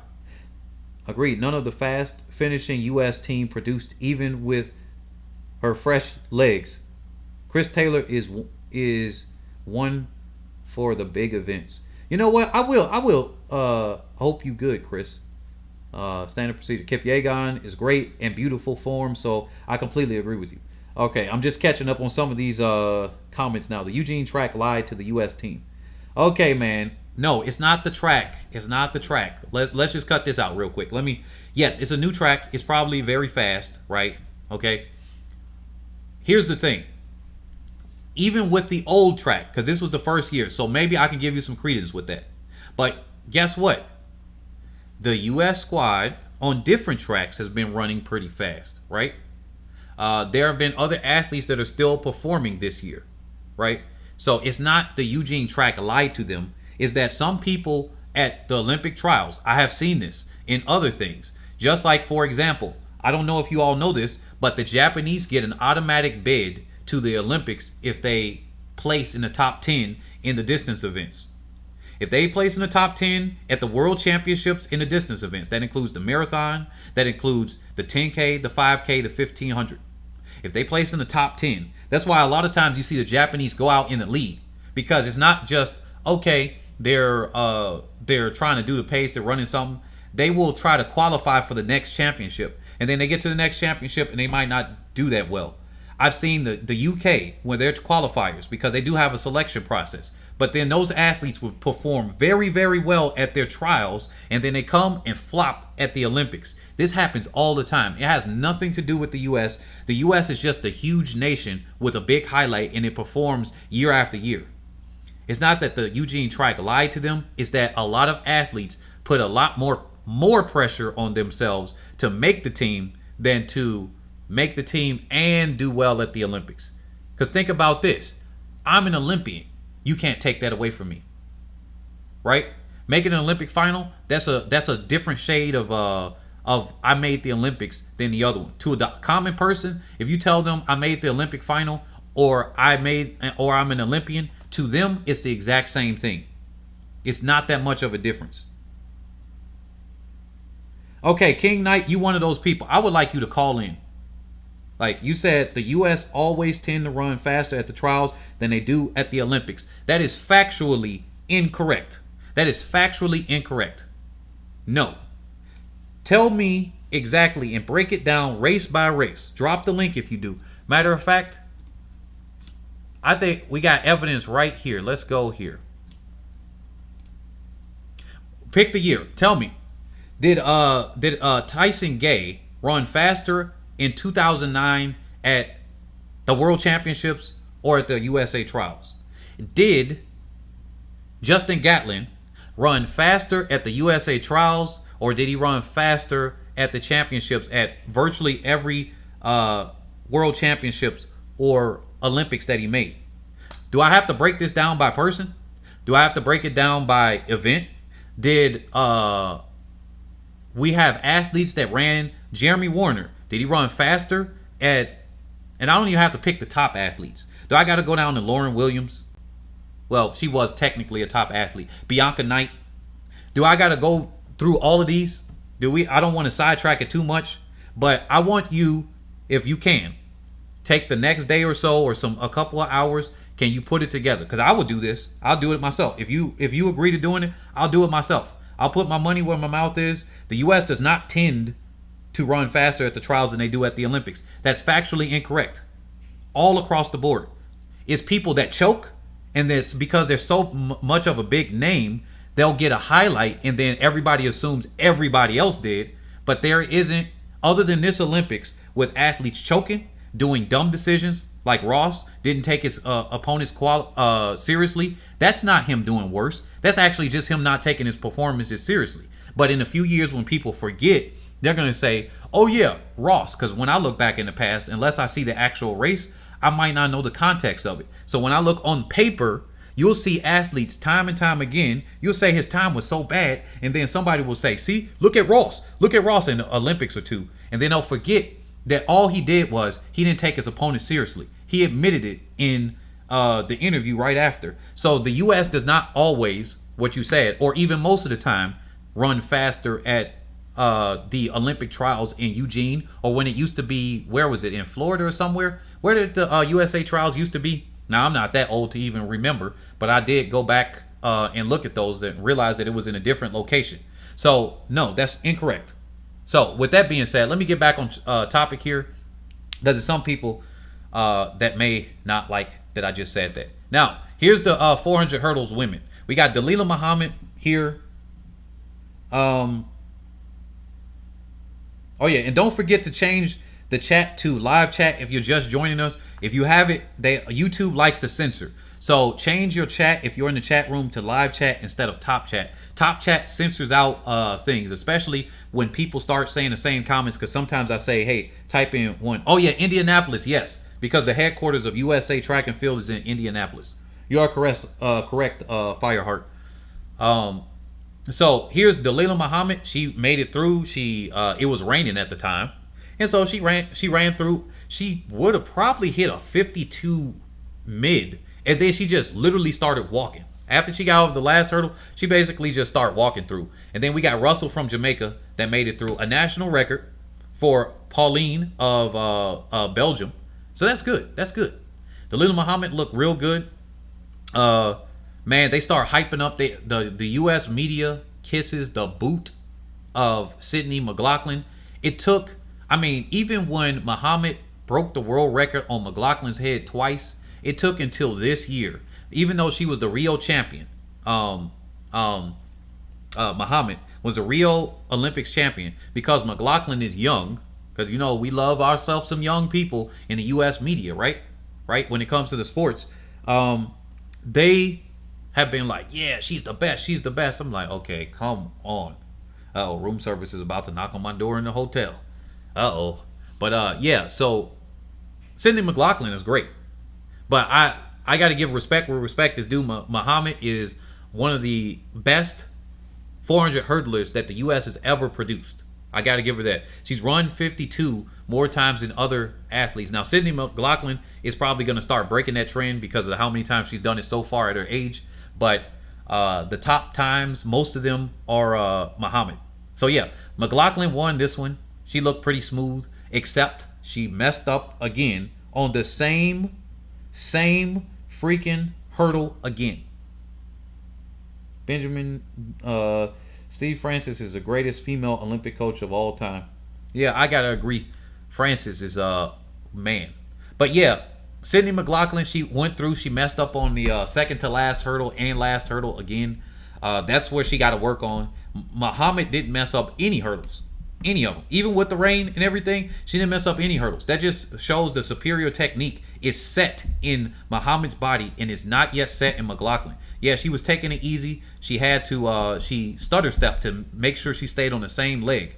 That's a sign to me. Even though she was taking it easy, that's still a sign to me that she doesn't have it just yet.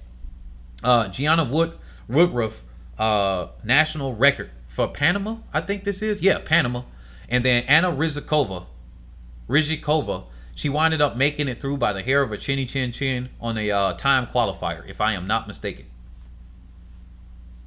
Dalilah, Fireheart said, Dalilah deserves more respect. She has the championship medals, achievements, and times. She's pushed aside to praise Sydney. Sydney is great, but they were crowning her too early. Yeah, they've been crowning her since she her blessed feet at a young age, and I met Sydney, and I announced for her, and I talked to her, and I believe some of her family members when they came to the World Youth Qualifier back in 2015 in Lisle, Illinois, if I'm not mistaken.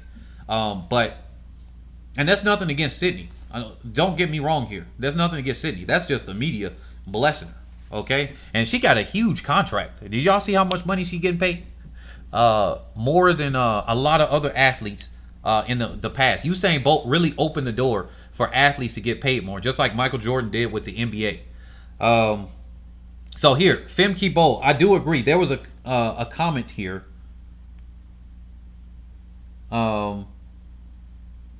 Did you? Oh yeah, the Francois. Femke Bol is a big problem. Her declaration in the semis was crazy, and she still hit 53 deceleration. Yeah, 53.91. Yeah, so Femke Bol and Anna Cockrell made it through, and then Victoria Tkachuk of Ukraine winded up making that other spot. So Rizikova and Tkachuk made it through on the time qualifiers. Man, this is going to be crazy because Femke Bol is actually a dark horse in this. If I got to say, she might be the cleanup crew right here. If one of the two other big names that's been up there do not make it through, and if McLaughlin does mess up on her 9th or 10th hurdle, and she does her little thing where she stutters up again, I don't think she's going to stutter step or anything because she's going to be fast, so she's used to going fast. All right? But if she messes up again, I think Femke Bol could be right there. And the same thing with Muhammad. If she doesn't get her stuff just right, or some of her fitness fades again, which I think she's got most of her fitness back. If she's not at 100%, she's in her 90s, right? I would like to personally see Muhammad defend. I like to see champions defend their crown. That's just what it is. That's what I like to do. I like to see champions defend their crown, and this is no different. I would like to, as a non-personal here, see that Muhammad defend her crown. On the numbers, it looks like McLaughlin has a slight edge, but the fact that Muhammad recovered so quickly, I think she recovered so quickly that she's on an uptrend, and I think she might be able to beat McLaughlin. That's where I see it on the numbers. Personally, now I get to the personal one. I want to see Muhammad trash them. I want to be able to say before she retires, because McLaughlin is probably eventually going to start dominating. From everything it looks like there, it's going to be Bol, McLaughlin, and everything between them two when Muhammad is gone. But yeah, I want to see her like defend her title. I think she'll be the first female athlete to defend her 400-meter title, if I'm not mistaken. Somebody could correct me if I'm wrong, but I think that would be it. They said the only way the U.S. could win if Jamaica bungles the passing badly. Jamaica has too much raw speed, even to worry, they can just take things easy. Yeah, you know what? The Jamaican men on the 4x1 world record, they did safe passes. Those were safe passes. Those weren't even like, oh yeah, this is a risky pass or a good pass. They were safe passes. They ran up on each other. They made sure they were doing it, and they still broke the world record. That's what I said. With this one, they got enough speed between Elaine Thompson-Herah and Shelly-Ann Fraser-Pryce, and a more rested now, Shericka Jackson, then, well, they're going to just be coming through. And I think Shericka Jackson got a similar fitness.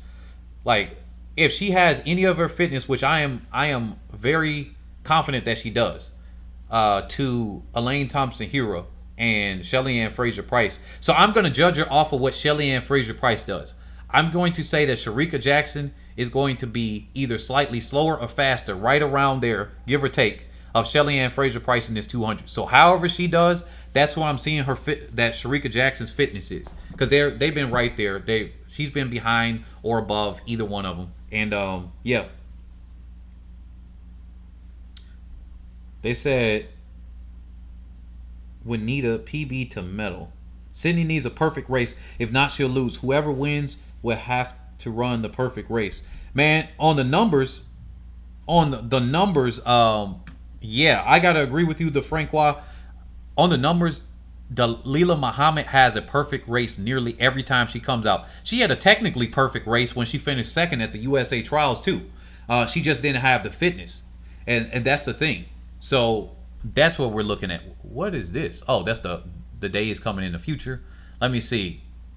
We're going to cover the 3,000 meter steeplechase, and then we're going to cover the 5,000, and then we're going to get to the women's 200, because there was some, other than the drama we covered earlier, here's some more drama. Actually, let me cover this with the women's 5,000. We got Sifan Hassan, who really just only showed herself in the last 400 meters. She did the very minimum possible. Helen Obiri just couldn't do it. I would have liked, I personally, like I said, I don't care for Hassan too much personally. I would have liked to see Helen Obiri get that because she's worked her behind off. And I think she's going to do the 10K too. And she really wants to break 27 minutes. Wait a minute, not 27 minutes. Oh my goodness, I'm thinking of the men.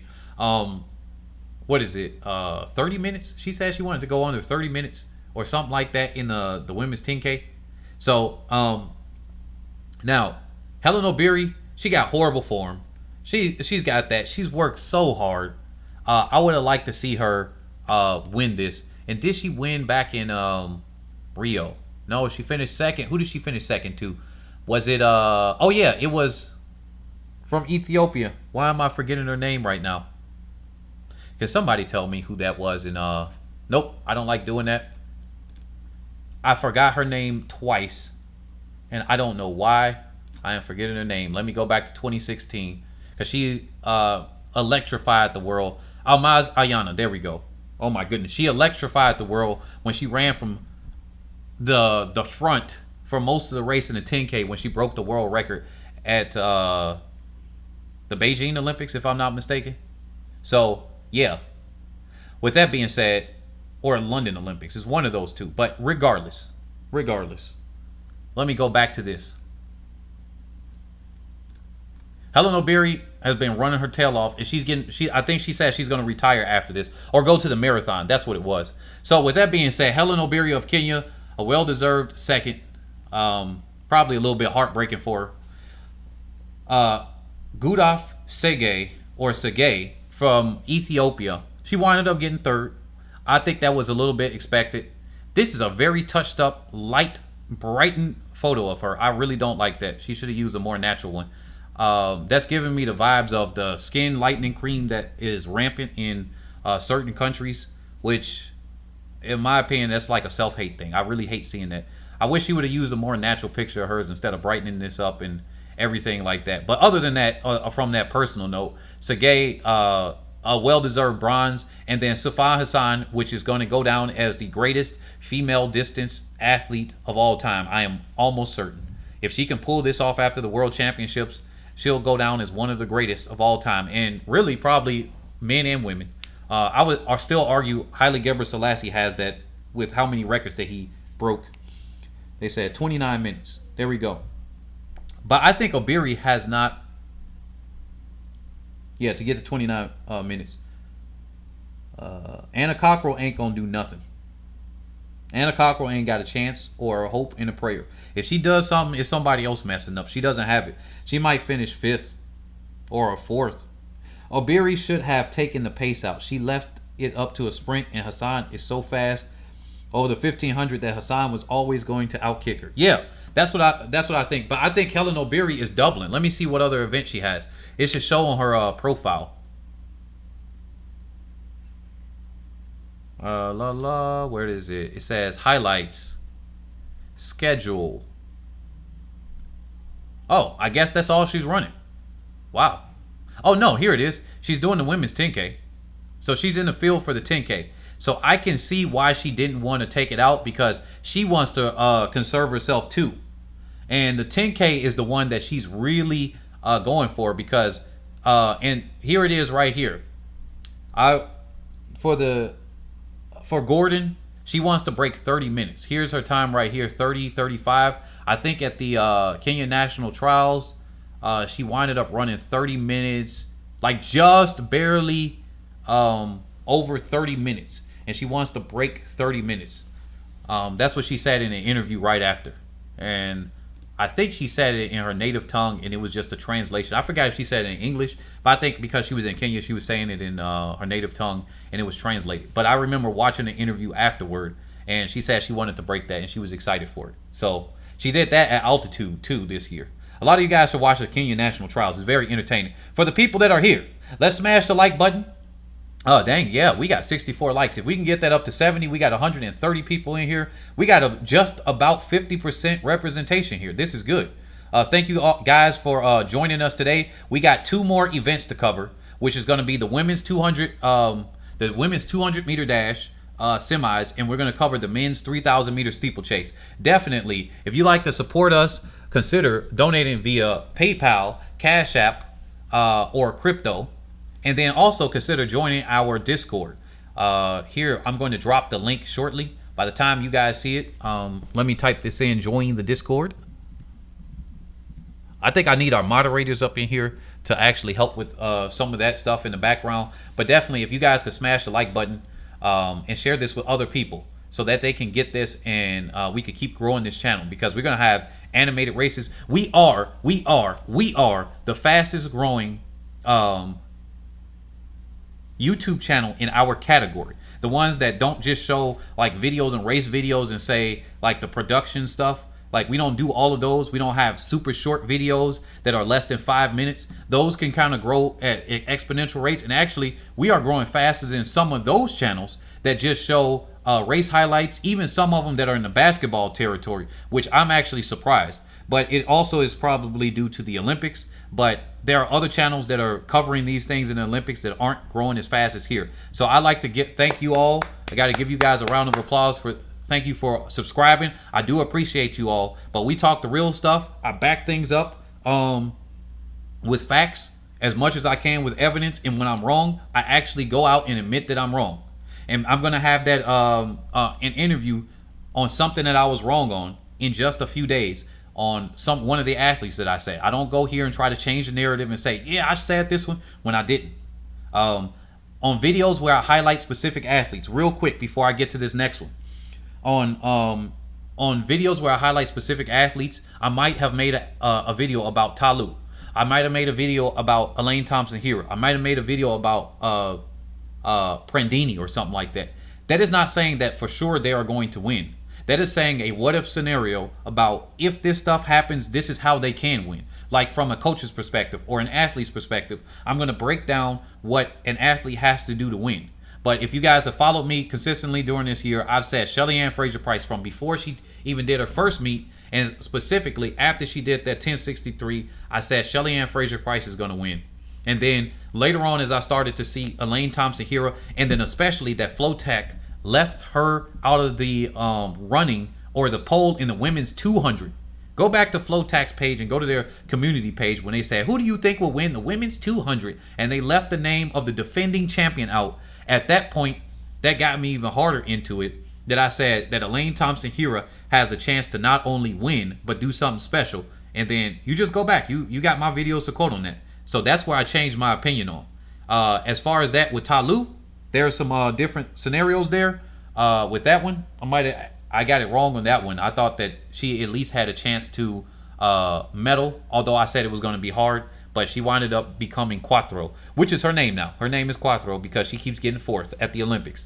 So with that being said, let's go ahead and go to the next events. They said only Elaine and Shelly are locks for tomorrow. I would like Shelly-Ann Fraser-Pryce to win tomorrow, but realistically, I think it's very hard. Shelly has won a medal in the women's 100 at 4 different Olympics. Shelly also did a triple at the 2013 World Championships. She's second only to Merlene. Yes. Now, how do I pronounce her last name? I forgot. I've watched so many videos of it, and I heard so many different announcers now. I keep saying Odi, Adi, and even pronouncing. I used to have her name correctly pronounced, but I'm like, why did I forget? The only person. So there are 4 athletes right now that have. I'm gonna do that in a second. You guys, I'm gonna bring that back to her in a second. Let me stay on topic here. Oh my freaking goodness.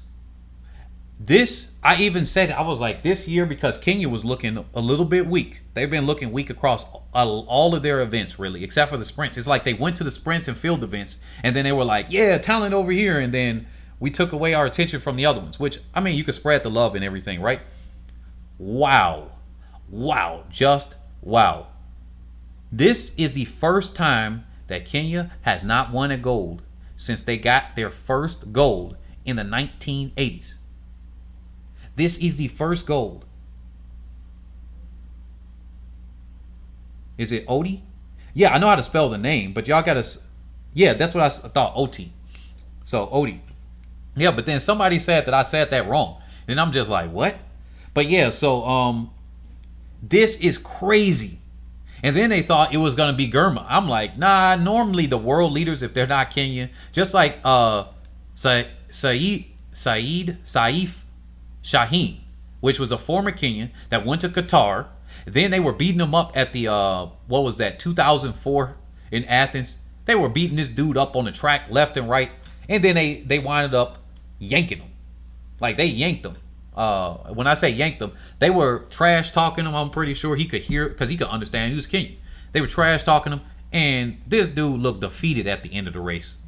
He thought he was literally trash talking. He was like, "I'm the best in the world. I'm this." Then he went and got that, what was it, $1 million contract or something like that with Qatar because they were paying a lot of money. They were really wanting him to win gold. He changed his name and everything because that's kind of standard over there. Just like Sawa-E Nasser is former Nigerian. And she's representing Bahrain. So yeah, with that being said, he thought he was gonna come away and get this W, and then he didn't. Year after year, Kenyans have dominated this more than even recent times. Jamaica has dominated the sprint events on the men and women's side. They have more dominance than any nation, more than the U.S. in the 4x4s, more than the U.S. in the 200.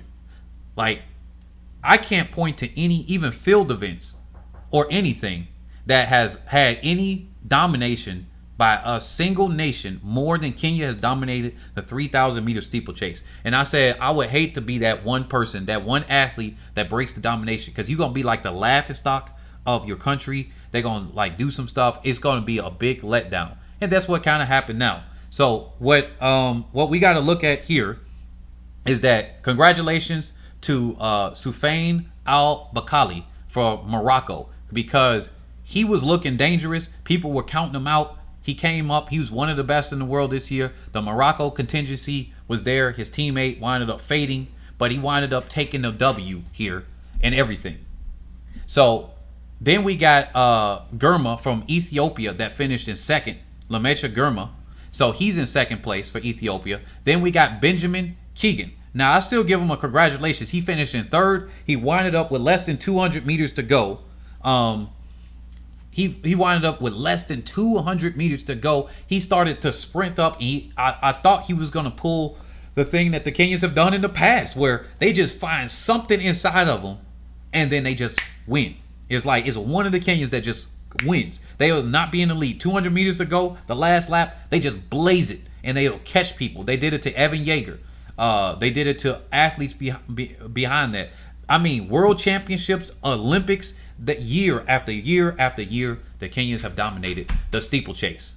So when it comes down to that, we got to give them a round of applause for having a dominance for that long. I think it's going to be short-lived that anybody else is able to get and dominate that race. So let's give that congratulations to El Bakali of Morocco. Now, let's see. Qatar spends a lot of oil money on sports. Yeah, they do. They give a lot. If you win the Olympics there, because different countries have different prize money. Great Britain doesn't give out any prize money for you winning any particular events or doing stuff like that. It's just like, hey, they're like, hey, you should do it because you're an athlete. So they got to depend more on sponsorships. But I think Qatar, they give out like $1 million if you win on behalf of them. Maybe it's Bahrain. It's one of these nations. Like, you win, you get $1 million. Like what the heck? The United States give you like $2,500 or something low, or $10,000 or whatever like that. But other nations, especially if they win less, they give out more money. So that's what happens sometimes. Now let's go over to the event that I left for last. We got a highly anticipated build-up right here.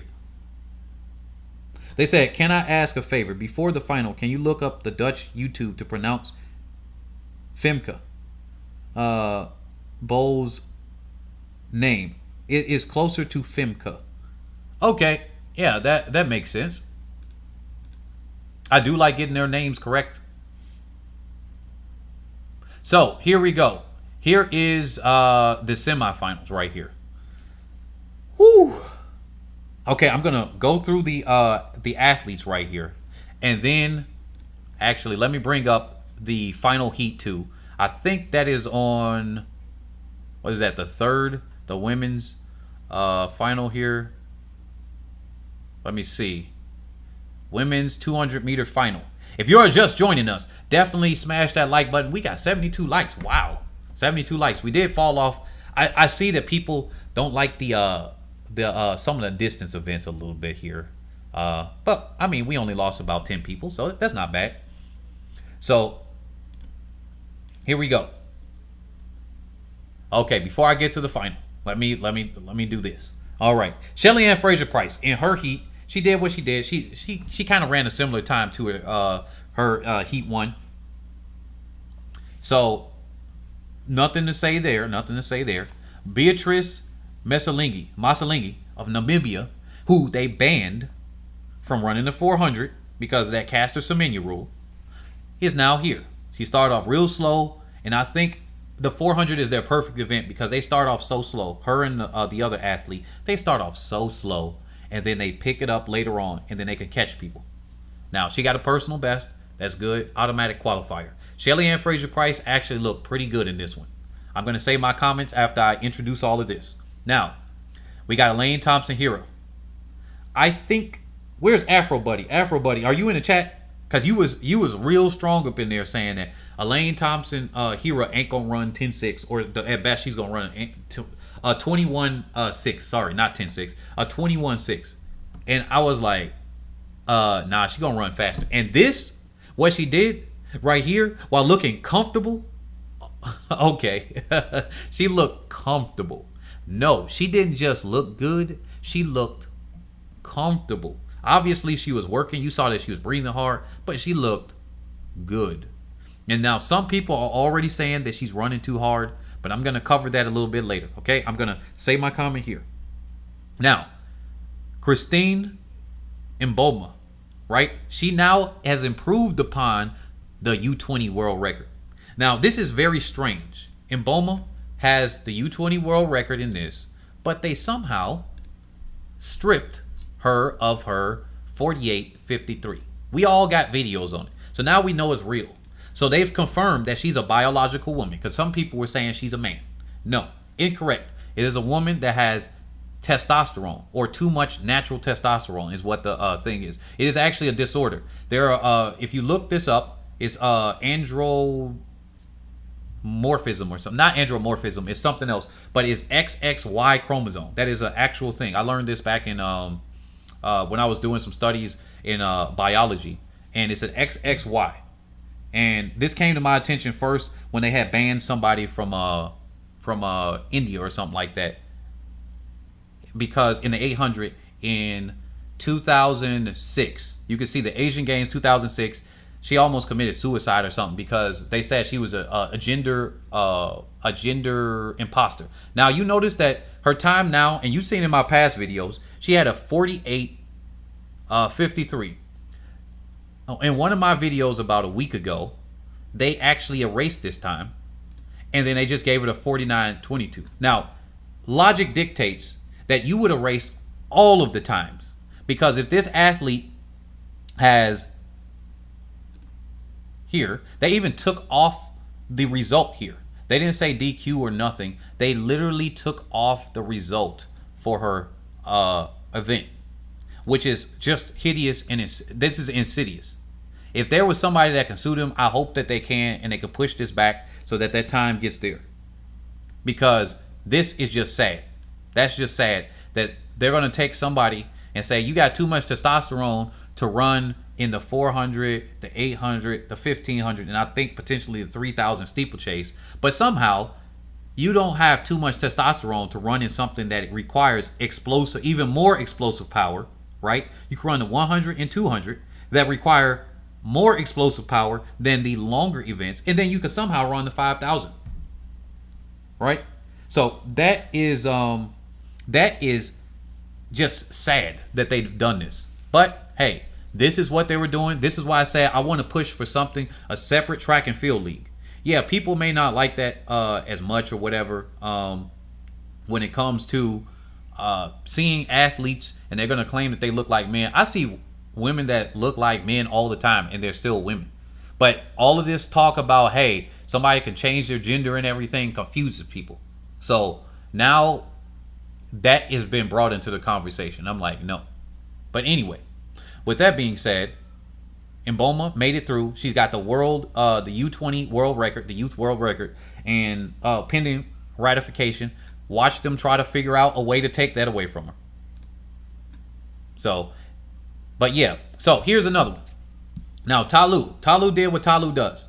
She ran pretty decent. She ran about the same time. She ran the same time as Shelly-Ann Fraser-Pryce in section 1. And then Shanae Miller-Uibo, second. Okay, cool. Kambunji, national record again. Then we got Sini, another national record for Niger, personal best for Grace from Nigeria. That was actually all good. I like to see people still run their best times and everything toward the final. Season best and personal best. Riley Day got a personal best from Australia. And then season best from Antonique from the Bahamas. Great. Now, let's put this all together. Yeah, Shanti. Hey, how's it going? Yeah, you pretty late on this stream. Yeah, we've been going for a while. I think it's been 2 hours now. But yeah, so here we go. Here is the field, the lineup. Remember, I used to be an announcer. I wish I could get back to announcing now. I've been turning down some of these things. But let me see. I'm so rusty with that. I sound like trash. But here we go. Should I do the British? No, I don't have it today. I don't got the British voice today. I got to listen to Tim Hutchins a little bit more. And then Steve Ovett. I got to listen to them a little bit more and try to imitate their voices. But so in lane 2, we have Mujinga Kambunji from Sweden. Then 3, we got Gabby Thomas from the USA. 4, Shelly-Ann Fraser-Pryce from Jamaica. We got in lane 5, Christine Mboma of Namibia. Marie-Josee Talu of the Ivory Coast in lane 6. Elaine Thompson-Herah of Jamaica in lane 7. Beatrice Misalingi of Namibia in lane 8. And Shanae Miller-Uibo of the Bahamas in lane 9, which is the defending 400-meter champion that decided not to do this. Now, my own headcanon right here. Now, this one is my own headcanon. Something tells me that she was pressured in order to do only the 200 and not the 400 on top of that. Man, the gender discussion is not a difficult one. It's either you're a man or you're a woman. Now, when it comes to that, like, that's just straightforward. Anybody else, you can say you feel a certain way, but let me do it like this. There's a such thing as called hysteria, where you feel like you're sick, and then you start looking stuff up. Like, you can look on the internet and start saying, oh, the sickness is this, and then you're wrong. You know how many times we're wrong when we think we're sick, and then we look up online, we become self-diagnosing doctors or something like that, and then we're wrong? Or a mirage, and we're wrong? Or several other things we think about a person. For example, I'm going to say something right here. I said Elaine Thompson-Herah was a head case. And then people were like, no, she's injured, she's injured, she's injured. Now, I still think that's partially true. Because as she revealed it herself, she said that she was losing her confidence in everything. There was an interview right after. She was losing her confidence. She didn't think she could do certain things. Now, with that being said, I will say that she said that it wasn't that she was a head case. It's more that she was just hurt. And so I will take a big fat L on that one. Mostly an L, not 100%, because as she admitted, she was partially, it got to her head a little bit. So, like I said, I don't just be like, yeah, I'm right, and I'm right, and then I do that. So that's how it straight up is. Now, at one point, I was convinced of it when I was a little younger and thought, oh yeah, this gender thing, but I had grown up with the indoctrination, because that's what it is. Now, I will say this thing too. There's going to be a percentage of humans that are born, let's say, I'll give you this, that somebody might actually be born with a female-like brain or something else, but then their body is a male, or vice versa, because there's billions of humans now. Because we got people with extra fingers, a tail, missing nipples, or all types of other stuff. I'm gonna get demonetized for this part right here. I can tell the automatic word censors are gonna catch up to me, and they're gonna demonetize this one. But because they did that on the previous video that I had, they demonetized it for that one section that I spoke something similar to about this, but it doesn't matter. What they want to do is, the whole thing is to destroy the family. if we can keep getting people to argue about gender and stupid things, next thing you know, they're trying to do the same thing in Saudi Arabia or in the Middle East. They're getting them to talk about gender, right? And then while they're doing gender, the USA and other countries, China, USA, it's a fight between China, USA, and Russia to try to get into these countries. Mostly. Some places in Europe, but the big names, the big individual countries. And then the next thing you know, boom, Walmart. Boom, McDonald's. Boom, somebody got assassinated because they're getting the people to argue here. They're getting them to submit to this other weird what does that say? Weird agenda. And then now we're arguing about it, saying that women are leaders if they haven't been already prepped. That's what they're doing in the Middle East. They're literally being told, put the women in positions of power, and then the people in the Middle East are like, yeah, we don't want to do that. They were like, well, now we don't want to work with you if you don't put them in positions of power. And they're saying, well, we haven't established training for our women yet. And they're like, no, we don't care. Just put them in a position of power, whether they are qualified or not.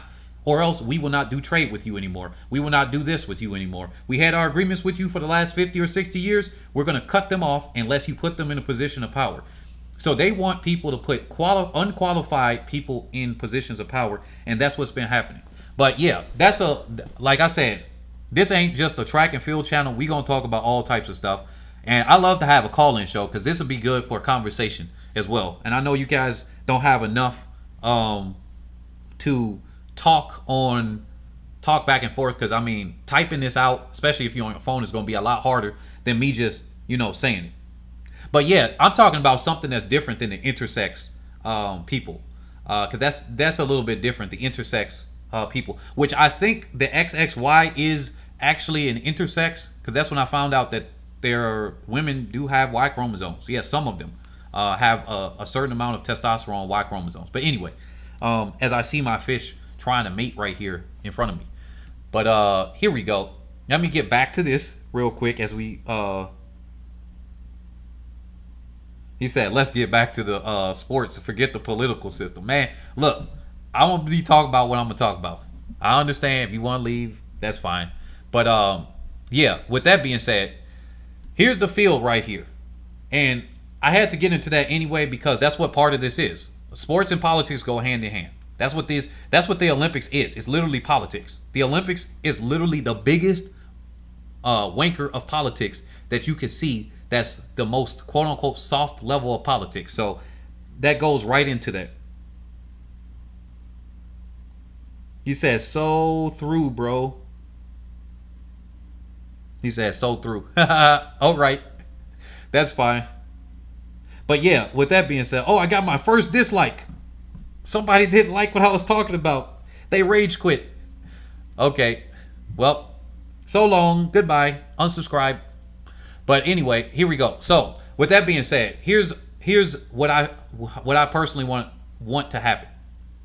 I would like to have one or both of the Namibian athletes personally. Then I'm going to get into by the numbers, the realistic stuff.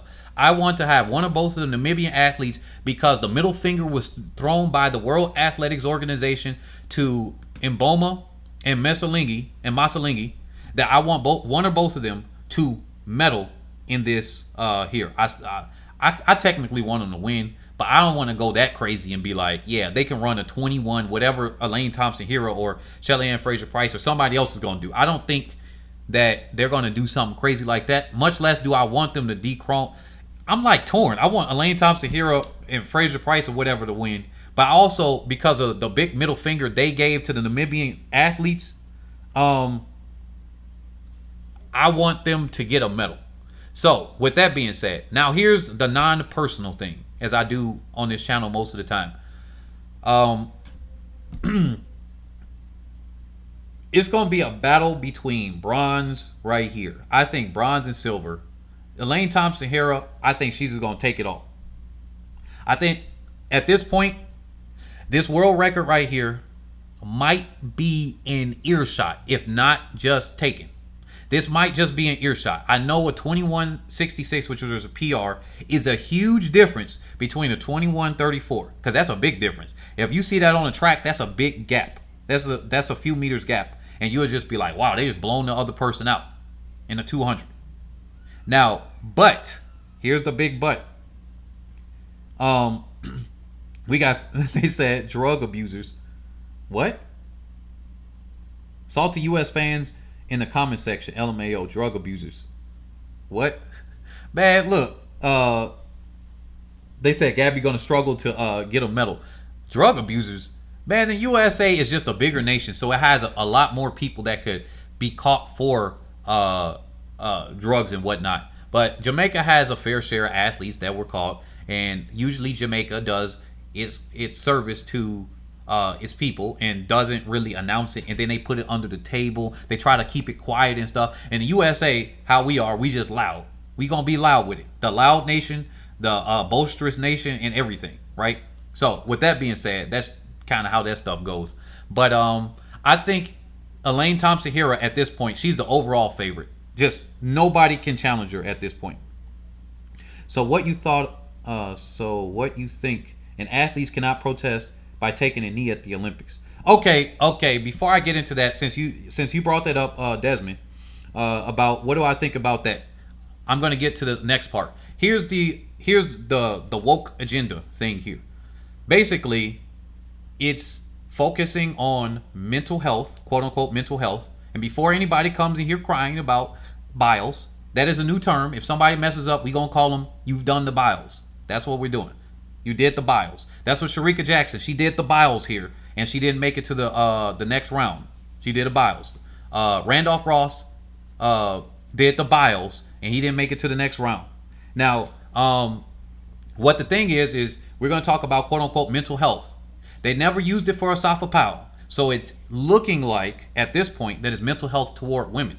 The secondary one is gender, quote unquote gender equality, and mothers issues. How did I find out? I was watching the Caribbean coverage, and that's what I found out, that the coverage for the Olympics was about gender equality and women's things. I didn't need to be told that. It's quite obvious that's what the agenda is. But for some reason, you can't talk about racial issues, which is a big thing. I mean, this thing is all the time. Why did they ban talking about racial issues? Why did they ban talking about other rights and civil rights or anything about that? Now, this is where I start really just getting it. If it's about all this equity and the Olympics is about that, all issues should be talked about. If it's about gender equality, cool. If it's about mothers can still do well and be strong, then cool. Let's talk about that. And also be able to talk about taking a knee, talk about the other rights and everything. Stop blowing up my phone, people. I know y'all want to tell me about the events. I'm on a live stream. But with that, that's how we should do. That's how you know it's an agenda trying to push you in a certain direction. Now back to regularly scheduled programming. Elaine Thompson-Herah has a potential to break the world record. What do I see her? I see her at a 21.5 or below. I might do a shorter video, just highlighting that. And if you guys would like and comment and share that video and watch it all the way through, great. Please do that, because I think I'm going to do that. It might be a 10-minute video or something like that, a breakdown of that. And then second place, I'm going to say Shelly-Ann Fraser-Pryce. Shelly-Ann Fraser-Pryce, I don't think anybody else can touch her. She got newfound strength. If Shericka Jackson was here, I would have said, yeah. Now, with her for first or second. Because even though Elaine Thompson-Herah was looking like that, I think Shericka Jackson would have shown us something similar to Elaine Thompson-Herah. That was a coaching decision that both of them, the brother, that they probably got a similar coaching style. So they probably both instructed the exact same thing. So there you go. Now, I definitely think Shelly can run 21.7, 21.6. Yeah, I think that's what's going to happen here, and she's still going to get second or lose. Gabby Thomas, she going to get her brakes burnt off over. I still say Talu gets fourth or something, man. And one of the Namibian chicks might actually surprise. They're going to be the dark horses I got here. Shanae Miller-Uibo, I get her. It's going to be a race for bronze between Miller-Uibo. Actually, the other medals are all open, but I'm going to just call it for Shelly-Ann Fraser-Pryce. I'm going to stand confident on what I said. It's going to be Thompson-Herah first, Shelly-Ann Fraser-Pryce second. Unless she just gives up and rage quits, then she's going to let somebody else get into that spot. Watch out for that, because her confidence in herself, and you dare say ego, and I don't mean it in a bad way. All of us have egos. And an athlete at that level, she has an ego that she deserves to have one. Okay, let's not get that wrong. Her ego is so big, her confidence in herself is so big that if she sees that she loses, she might actually rage quit and just coast it through. She almost had Shericka Jackson take over from her. Had that been a few more meters, had she, because she literally, like, she saw it and then she stopped. She shut down.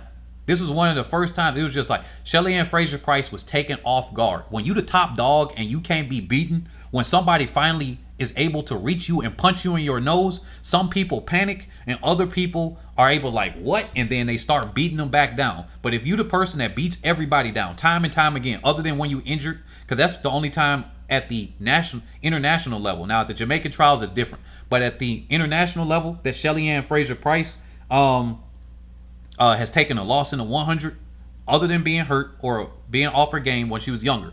She's basically like the boxer that nobody can touch. They could hit the arm here and there, and then she pummels everybody's faces. She just beats them time and time again. Just bam. And then she finally got somebody. But this has happened in the 4x1 relay too, when somebody was able to burn the bricks off of her. When she was close to somebody on that second leg, she got burned. That happened twice. Then you saw it at Jamaican trials before. If Elaine Thompson-Herah is next to Shelly-Ann Fraser-Pryce or anybody next to her for more than about 15 to 20 meters, Shelly-Ann Fraser-Pryce, I don't know if she mentally, or maybe it's just physically. Maybe it's just physically she can't do that. But if somebody's next to her for 15 to 20 meters in a 100-meter race, she blows up. And so with that being said, I think something similar to that might happen because she's so angry that she wants to get this. And I see some of your comments now. With perfect conditions, I think Thompson could get the record or very close. Shericka's mistake was unforgivable. She could have pushed Elaine. The real interesting race is for bronze. Miller-Uibo also has a huge drive. She hungry. I think Miller-Uibo, they got something on Miller-Uibo, like behind the scenes politically. That's what I think. Now, this is me probably putting on my tinfoil hat here. I'm going to look more into that. But it doesn't make any sense, especially if she's not injured, that she goes for the 200 instead of the 400, especially early on in the season. I know she was mad at them allowing Nasser to take that 400 title, and with everything that was going on, but it doesn't make sense. She got banned earlier in the year, right when Miller-Uibo was at the top form and everything. Now, she might be a little bit too hurt, because I think all these athletes at some stage are hurt, but not hurt to the point where we say, well, it's a debilitating hurt. And really, that's just kind of shameful. I'm like, I would like to see her defend her title. This is one of the weirdest things that has ever happened in the history of the Olympics. You are well and out the favorite, well and out better than everybody else in the field, except for the Namibian athletes, which they use their pressure to get them out. And you decide not to do the 400. Something tells me they might have something on her that they could ban her for. Not saying that she's using drugs or something, but something behind the scenes that they can get her on. I don't know what it is. Maybe she spoke out too much, because she did speak out. Just remember what happened to Blessing. She spoke out too much against the World Athletics. She was pissed. She kept letting it known in several interviews and everything. And then she kind of got quiet after that. So I don't know. Maybe they got something on her. Remember, we talked about the Lance Armstrong thing and how the 80-20 rule. Now, I'm not saying that she does have any PEDs, because I don't want to bring that into conversations like that, like for sure. But if the 80-20 rule is existing, then all of these organizations already know which athletes are using something. It's just when they want to pull the card and say, all right, you didn't done too much, or we don't like you, you did something, and we're going to say, okay, this was a drug cheat. So they said the only thing suspicious with Miller-Uibo is the size of her hands. All right. But the other thing is that what I really think is going on is that Shanae Miller-Uibo doesn't have the fitness, and that it's easier on her to run one bend and one straightaway instead of two bends and two straightaways. That's what I really think. But I also had to put on the other hat here, and just to let you know the other side of these things, because it's just kind of a little bit strange. Now, I hope she opens up after this. I hope we can actually get an interview on her on here. Hopefully she don't take this the wrong way, this part, if she ever hears it. Like I said, I'm not trying to accuse her or anything. Like I said, I think they got something else on her, because there are there are multiple things that you can get banned for that are not performance enhancing. 1 second. Ugh. Okay, I am back. I had to get something because all my devices are dying right now, and I need these, including my internet. So I'm plugging this in. So anyway, I think Elaine Thompson-Herah has a very good chance of getting the record. She's going to be very close, or she's going to smash that record. I think she might. I say 21-5 and below. Second place, like I said, Shelly-Ann Fraser-Pryce in the races for third. Kambuji's going to do her thing. I don't think she's got a chance to medal. Gabby Thomas, I really don't see her medaling now because we got Shanae Miller-Uibo in here, and yeah, she was looking kind of shaky throughout the trials too, but she just did barely what she needed to do. I think she's going to go sub 22. Obviously, she's going to have to go sub 22 at this point because Ta Lou is going to do something. If she got something to say about it, Ta Lou is going to do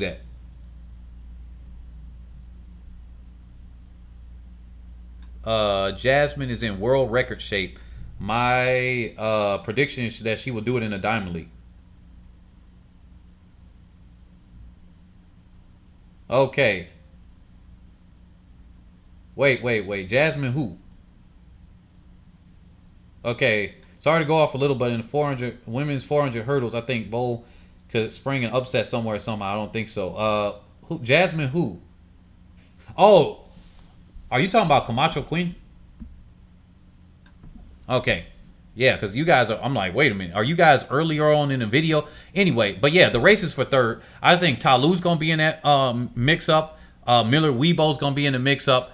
Thomas is going to be in the mix-up. And the dark horse pick here is Mboma, if not both of them, because they got a similar one. But she's just clearly better. Mboma might actually be in the mix to get a bronze. I don't know about calling her for second, because Shelly-Ann Fraser-Pryce is just Fraser-Pryce. Yeah, and unless Elaine Thompson-Herah implodes or somebody just outruns her, I can't see anybody beating her at this point. What do you guys think? That'll be my final thing. What do you guys think about that one? So I got Elaine Thompson-Herah, Shelly-Ann Fraser-Pryce, and Ta Lou is named Quattro at this point, and also cleanup crew Ta Lou. So we got Ice Cold Thompson, Mighty Mite, which is Shelly-Ann Fraser-Pryce, and Quattro. I think those are 1, 2, 3, but she's Quattro, so she's gonna find a way to get fourth somehow. I think Miller-Uibo got a better chance at getting third off of it's Miller-Uibo, but quite literally, I would say Ta Lou. Because, yeah, but Miller-Uibo also beat Ta Lou before at that Diamond League. So that's why I'm going to say Miller-Uibo, and she's beat her before. And Ta Lou knows how to finish behind the people that have beat her. So in this case, I would say Miller-Uibo. I'm going to give, if I got to just pick three, I'm going to say Thompson-Herah, Fraser-Pryce, Miller-Uibo. 1, 2, 3. Dark horses are going to be the Namibians. Kambuji is going to finish like 5th or something. I'm leaving out the Namibians almost on purpose at this point because I don't know where they're going to go. I really don't. Logically speaking, it seems like they would. Mboma. Okay, I got a quick question. Does anybody know that because Elaine Thompson-Herah ran the fastest time here, did she get to pick her lane, or did they randomly put her in lane 7? Because mathematically speaking, she should get the best lane, not Shelly-Ann Fraser-Pryce or Mboma. At least lane 4 or 5. It would it not go right here 5, 4, 6, 3, 7, 2, whatever? But is it because she's taller and so she picked that lane?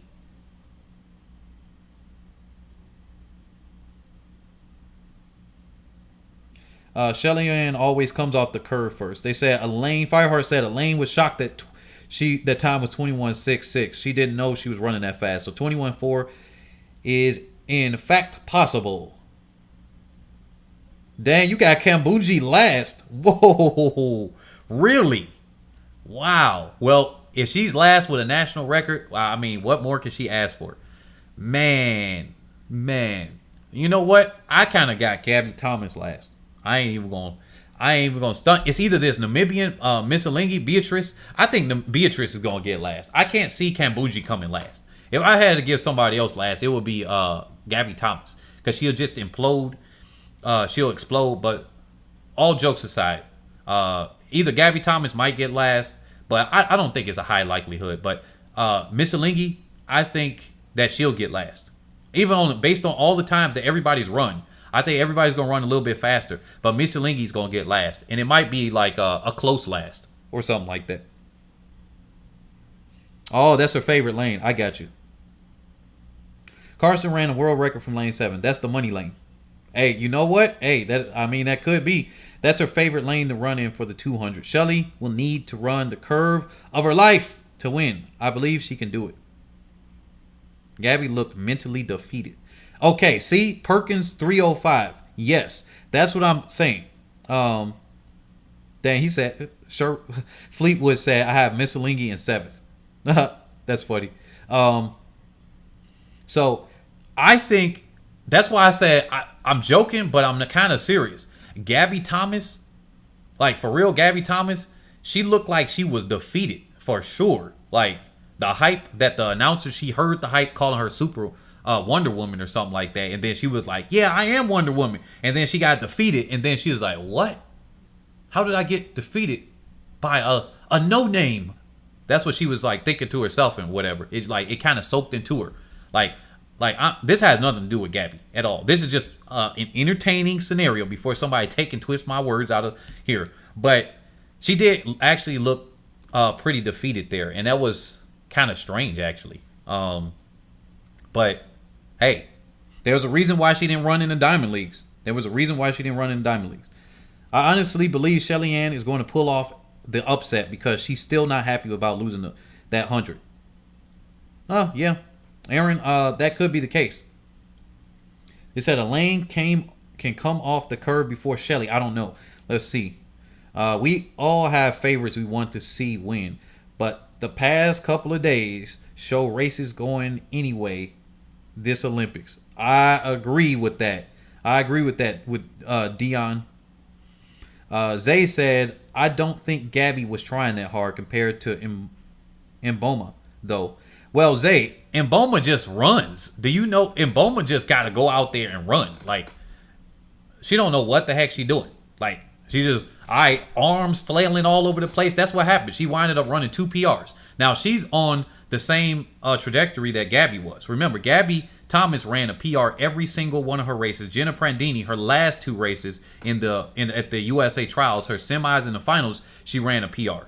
So this is the same trajectory. Yeah, she might have been quote unquote running harder, but she also was slower than the other athletes. So going off of her form and looking like she was running harder, I don't think that's a good judgment on this young athlete that has horrible form, doesn't look like she knows how to run yet, and doesn't have the transition phases or anything. She pops up out of her blocks and goes straight up.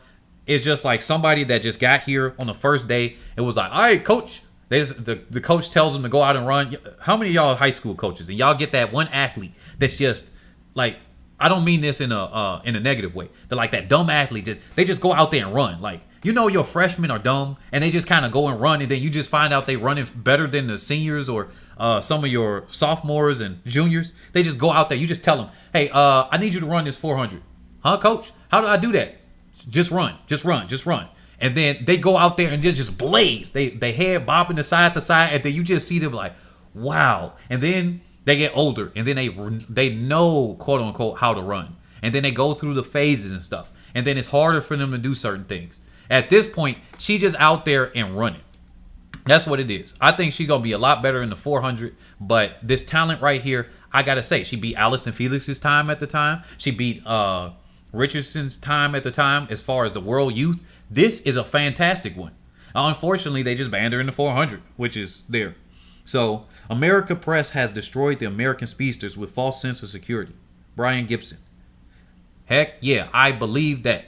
I mean, yeah, not even, no, not even just the speedsters. We got the 800 runners. We got the blessed feet of the distance runners. Now the 1500, I think is more realistic that they've been covering them like that, because I mean you got a gold medalist in there and things like that. But you got the blessed feet of all the Americans coming through, and they're using terms like Wonder Woman for Gabby Thomas, saying that the 800 is the Olympics, saying that the distance runners basically can do no wrong or whatever in there, that they got a chance. I'm like, what chance?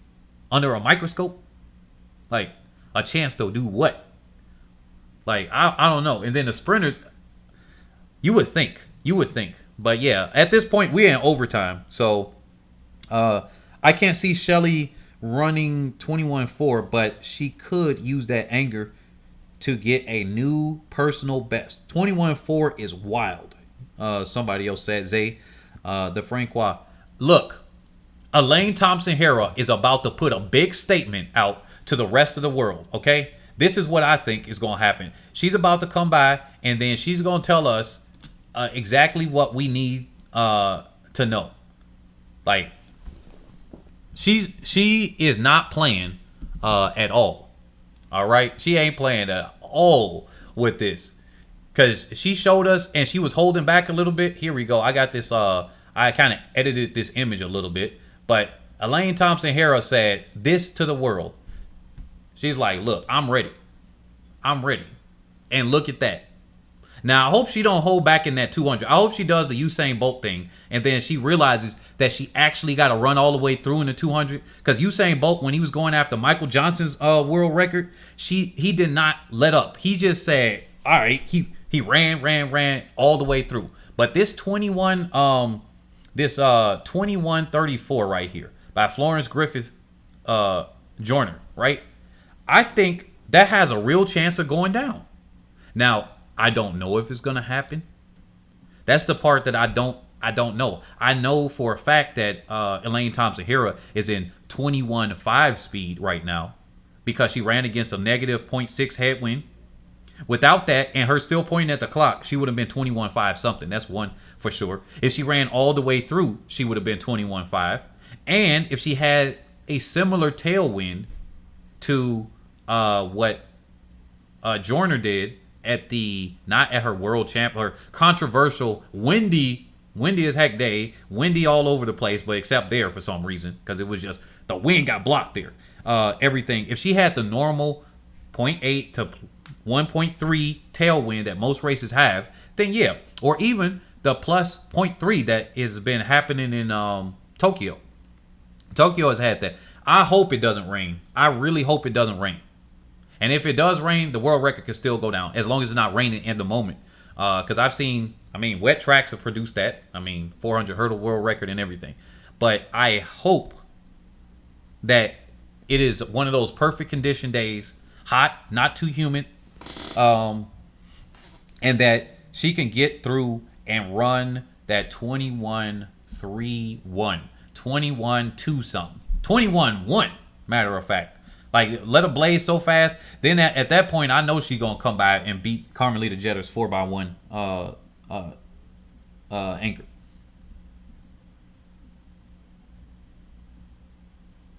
If Thompson recovers, she breaks the world record. You don't walk down 21.6 gassed. I don't get it. You don't walk down 21.6 gassed. Oh yeah, I can see that. Oh yeah, wait a minute. Let me take this. I think I still got the image on the screen, so let me take this out. The image off the screen for a second. But yeah, so Elaine Thompson-Herah, she's ready for this. She's ready. She's ready to show the world that she's got this thing here.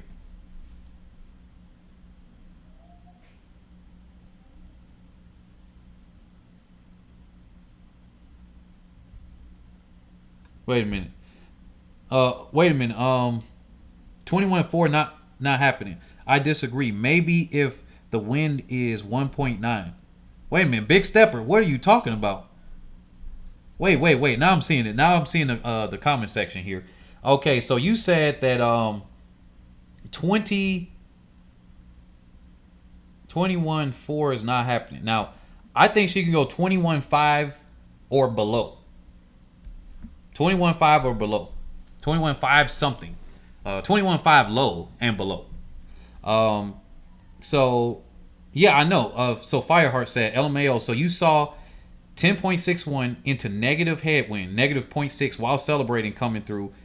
A 10.5 something runner who shut down 21.6. Can't run 21.4. Oh, Big Stepper said, what program do I use for my live streams? The live stream, unfortunately, I'm using Streamlabs. Not unfortunately, before they cut me off. I know Streamlabs be listening. So Streamlabs. It's Streamlabs plus OBS or something like that. And that's what I'm using. I think Streamlabs allows people to donate to. And then if you upgrade, I haven't upgraded on their thing yet because I think it's more beneficial for the people that use Streamlabs upgrade it if I'm showing my face and stuff, which I do not intend to do here because this is a broadcast, not a show. So I intend to just keep it like that. But yeah, I use Streamlabs. But yeah, what do you all think? Give me your word on before we go, because we're going to do that at this point. I think we're going to lose people at this point. We kind of going into overtime. Normally I talk about money and stuff or things like that, but I think we already went to the red pillars or whatnot. Red pill area. How do I reply to people here?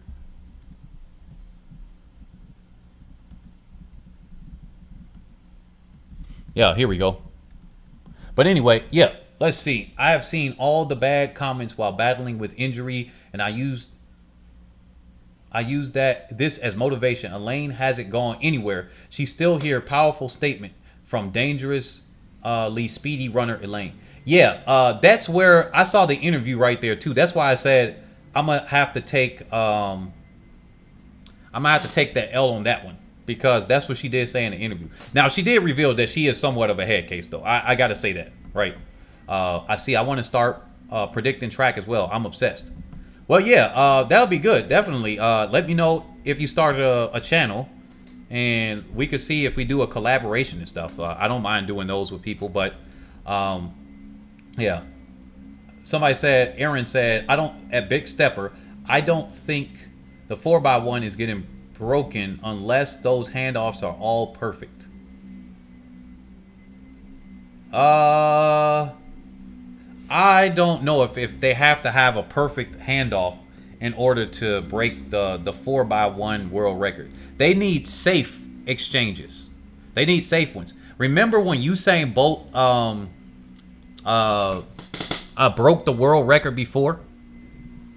With the last time he broke the world record, the very last one, the current world record, they had safe exchanges. They didn't have anything where it was spectacular, but they had safe exchanges. So I think with this crew right here that you see on the screen that I just put here, plus I would still, instead of putting Brianna Williams on there, I literally would like to see dang it, why am I forgetting her name right now? I got to go back to the list and look at who I'm talking about. Why am I forgetting one of the very consistent athletes on there? Natasha Morrison. There we go. Gosh, dang it. Why am I forgetting about Natasha Morrison? I got to take that L right there. But yeah, if you put Natasha Morrison on there or Brianna Williams, I think Morrison probably has a more potential, but she hasn't just been performing in between. But if they're going through their practices, they would know who they're going to put in the final. I trust that they do it, but I don't think that they need to do that. But yeah, I will say that it's not as easy to do these live streams for Big Stepper. It's not as easy to do these live streams as you think. Also, to do the research and everything behind the scenes, it takes hours. What you guys see here is some of the presentation that I do. But think about all the times that I'm putting together these images, thinking of the titles, thinking of the descriptions. Because if you guys read the descriptions, I don't just have the same cookie cutter description for each one. And also, I got to be consistent with this. Yes, I get a couple of things wrong, but that's probably because I need a team. And then also, with the amount of knowledge, track and field is very hard to do some research on. Now, obviously, I could talk only on the sprint events, which I have not done. I've done it mainly to sprint events, but I can bring in that. I'm going to have a video about the greatest marathoner of our modern era, and arguably the greatest marathoner in the history of the marathon to do the thing. So Eliud Kipchoge, which is the first and only man to go under 2 hours. While it's not an official world record, that's still something there. So if they have Morrison, who starts? Have to wait.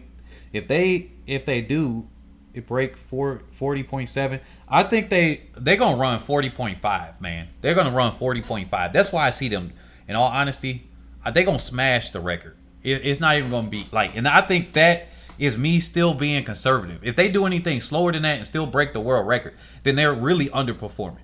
They performing like safe exchanges and kind of sort of mid-level is running 40.5 something. It could be a 40.5 high. I even give them a 40.62 and below. That's what I would say. 40.5 to 40.62 and below is them doing safe exchanges. Because look at this right here. Let me take this off of the screen. Get off the screen, or at least move to the side. Look at this. So you got the Jamaican athletes right here. Actually, let me shrink it. Leave them on the screen. So you got the Jamaican athletes going, 2 athletes going 10.6 and 10.6. And you got another athlete going in the 10.7s. Plus, they're all strong in the 200.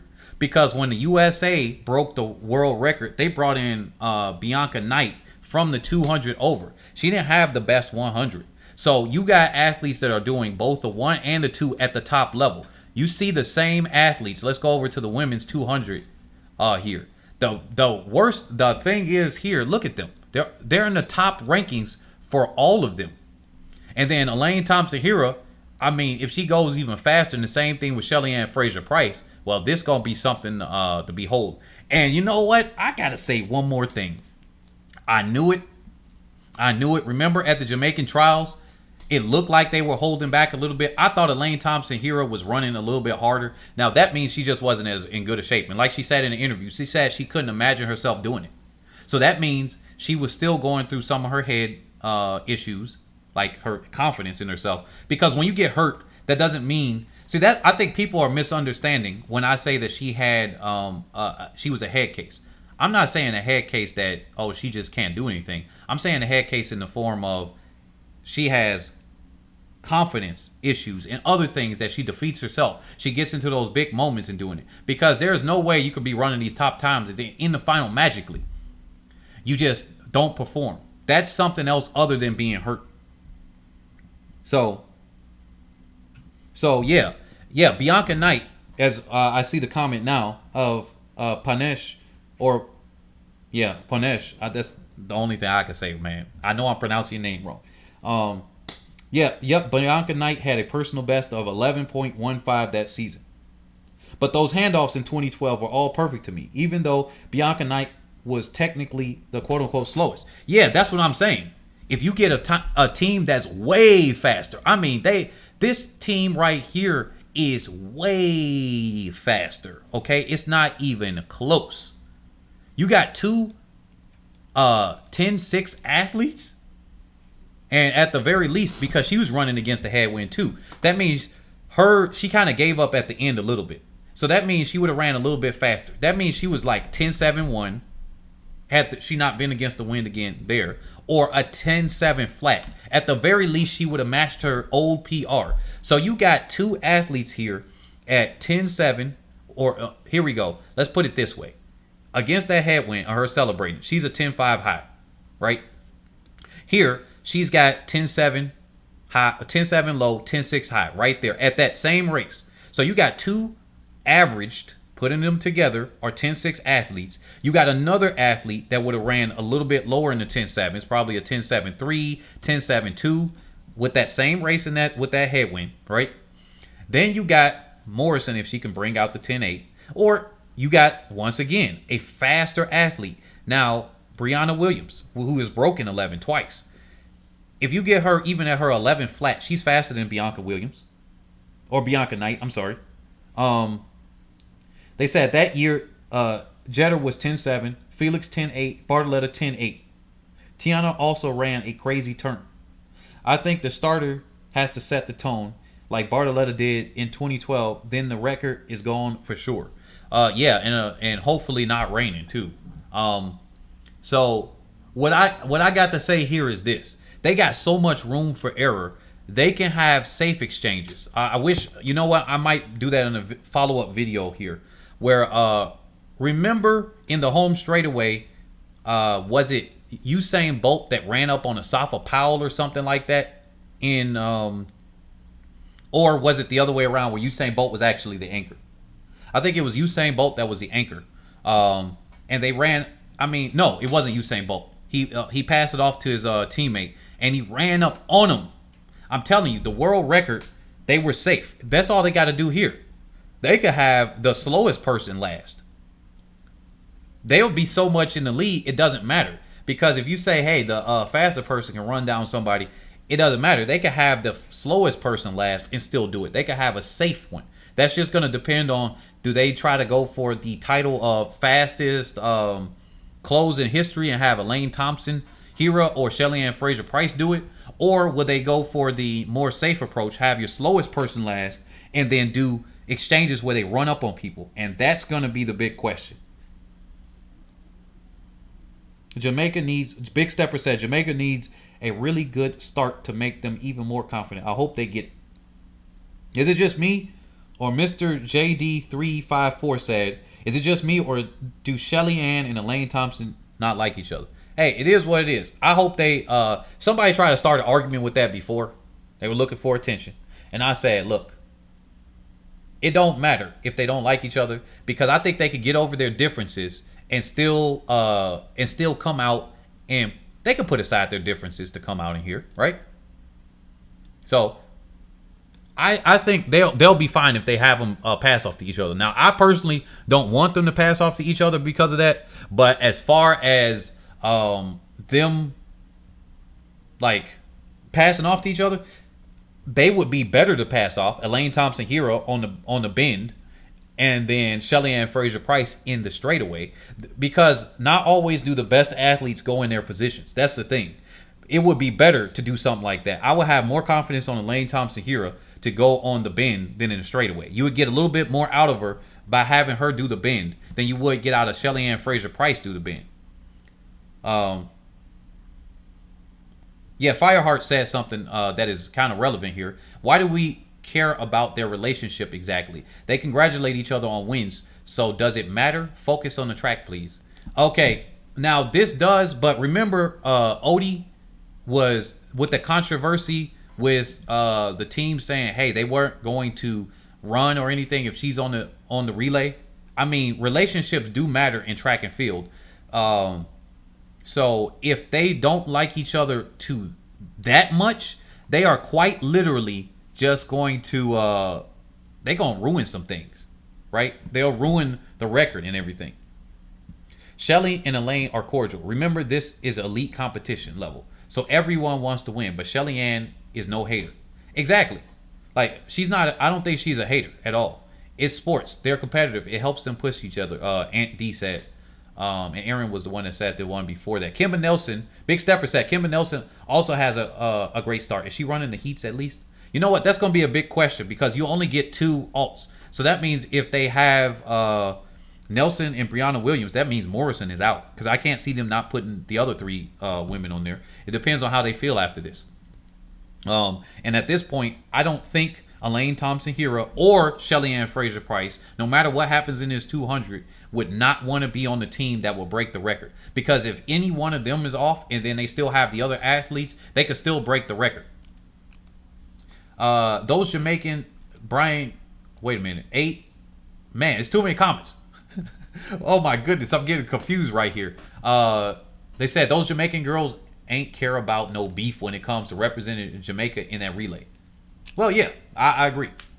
Hopefully they won't mess up the baton pass, because this Olympics is giving me 2008 vibes. Well, hey, look, 2008, was it 2016? Several times that Jamaica has done that. Fireheart said, I don't think they hate each other. Dislike is fine. They don't have to be besties. Kimba is not in Tokyo. Yeah, see, that's what I was thinking too. Hey guys, side subject. What y'all got? What do y'all think I got a chance to get Kimba? Let me stop joking around here. But yeah, with that being said, yeah, they just respect each other. I'm good with that as long as my girls win. Oh yeah, definitely. If you are now just joining us, definitely smash the like buttons. I do got to say that. Thank you for everybody that has contributed via PayPal, Cash App, and via crypto. For the people that had messaged me privately that wanted to do that, let me give a shout out to them very quickly. Thank you, Walgren James, for your donation. Thank you, Part D, I think, Party. Maybe that's how you pronounce it. Party. Thank you, Big Fat. I'm not saying the last part because that's weird to say on air. And everybody else that has contributed so far via the Cash App and PayPal. I said the Cash App. I sound old now. Via Cash App and PayPal. I do see those notifications here. I know I won't be able to say the name. It's been a few of you, quite a few of you that have contributed. Thank you so far for doing that, because this does take time for me to get all of this information here, and I hope to expand this here. That money will help me expand to different things here, like doing the animated videos, because one thing I pull it out of my pocket, but it's another thing if I pull it out of us collectively contributing to those animators, because you guys saw my Allison Felix post. That was, yeah. They said, "Hey, man's is feeling Miss Nelson." Hey, look, as a side subject here. Look, I tried to go and approach AJ Wilson, rejected. I tried to approach another 800 athlete that I ain't gonna say, rejected. Which was also one of the top 800 athletes. Not one. They not here. Whatever they say, a big fat what? No, I'm not saying that. I also tried to approach one of our top long jumpers for the USA. Rejected. Now, it's not one of the long jumpers that's representing us right now. At least I don't think. Did she make it past the first round? I think she did really well. Nope. It's not one of the long jumpers that's there now. So, nope. They ain't got no hints there. But she has been up there in the last few years and last few whatever. But yeah, so man, maybe I gotta go for Nelson. Hey, third time's the charm. I mean, I can add her to my I can add them to my list of the ladies. But no, let me stay on topic. Let me get this out.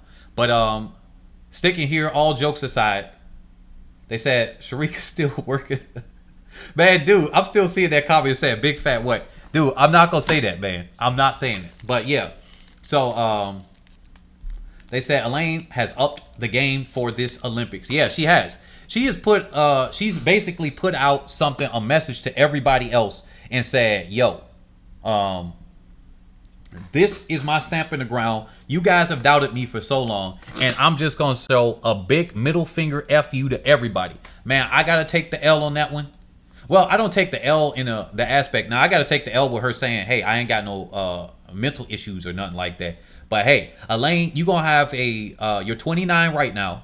You're gonna have to capitalize on this one. You've been injured throughout the years. It has stunted your growth. I need you now to break this world record before you start getting up in age, and then it starts to backfire on you. Elaine Thompson-Herah. Now, the prayer that we had the other day, that we had on air, that we were doing that. Should we do that again? Should we do the other prayer and say that she breaks the world record? Because once Elaine Thompson-Herah took that W away from Shelly-Ann Fraser-Pryce, man, the haters started to come out. The people that said, hey, I don't want to support Elaine Thompson-Herah. I'm gonna support Sha'Carri Richardson. She smoked ganja and she failed to make it. And then she failed because she fell apart the last USA Championships. But I'm gonna support her because I hate that Elaine Thompson-Herah won. Should we do that here? Should we do the prayer that to help her get that world record, or somebody get the world record, you know? But I wanted to give it to that. They said no, Shelly hates starting. She doesn't feel she does the best there. You won't get anything close to the best out of Shelly on the first leg. Well, yeah, I think so. That she wouldn't be the best person to start. She needs to have a running start. Why would you have one of your fastest people to start the race? Like that to me, unless it's everybody's very competitive, it wouldn't be the best thing to start the race. Uh, they said you took a metal sweep in the rejection heats. Dang. Yeah.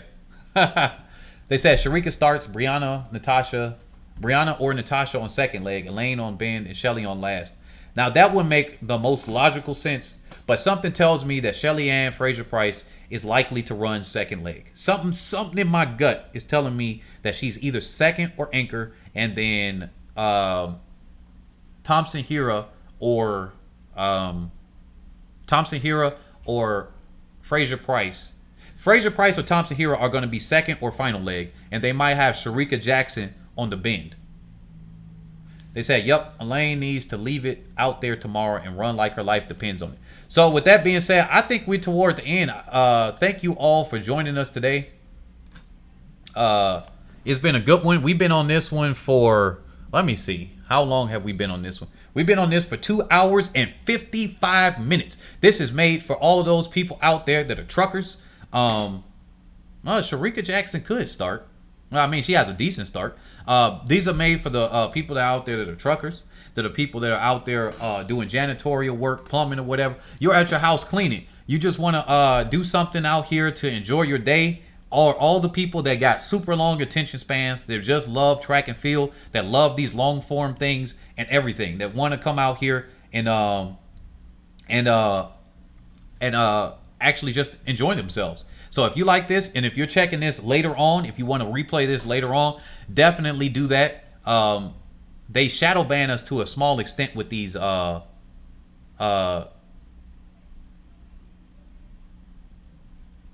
wait a minute. They said, do I know that Shawnee is actually running the 400 heat tomorrow, lane 1?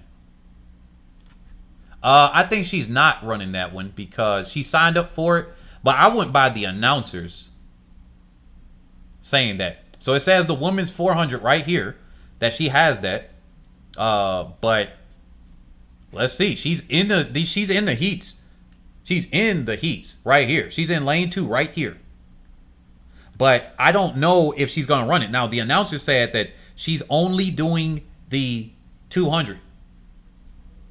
In my opinion, she needs to drop out of that. She needs to drop out of the 200. Now, if she comes out and gets a W and surprises us all, I'm going to just say that's unexpected. I'm going to hold the L for that one. But I'm going to say that's unexpected. That was just mathematically unexpected for her to come out. Because at this point, I mean, there's too many other athletes that are in the 21.7s that can just go 21.6 and stuff. You can do both. Now, she's going to run... Shawnee can do both. They said Shawnee puts conflicting info out there, so I don't know if she's doing the 400. I told you, everyone, USA super fast track, manipulated time, don't translate everywhere in the world. Big exposed. Sha'Carri would have got exposed too. Man, dude, Bruce Lee, just like the other guy earlier. What I want you to do is eventually we're going to have a call-in broadcast. I tried to do that and try to challenge people to call in. They didn't want to do it. So I'm not going to be paying that $100 or $200 a month because that's what it costs to have the broadcast up there unless people are actually going to call in and broadcast, because I'm not going to waste that money unless people are like donating like more, like people have done today in Cash App and PayPal, mainly the PayPal, mainly at PayPal. But Bruce Lee, nobody got, quote, exposed. There are people, please tell me, did Randolph Ross get exposed when he jogged and he didn't respect his opponents, and he said it in an interview? He didn't look like anything. How do you say his time didn't get translate? Did Sharika Jackson, quote unquote, get exposed? Her time didn't translate, right? But did she get exposed? Please tell me who got, quote unquote, exposed on this one. Because in previous years, every year they keep coming up with a new excuse. Then they said, because the Jamaicans won, that the times weren't real. Like, y'all people come out the woodworks and saying that the times aren't real, the track was too fast. Now, I can get you a little bit that because it's a new track in Oregon and that Nike wants to, that's Nike headquarters territory. University of Oregon is basically Nike 2.0, that they would want to make maybe a bouncy track or something. But that's not it.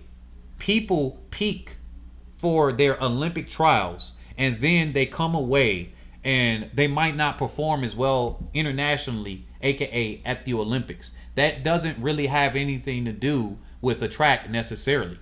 That's why I say I can't wait until if and when I run my own track and field league, which I priced it out. It's like gonna cost $25 million a year at the budget that I wanted. So here's the thing.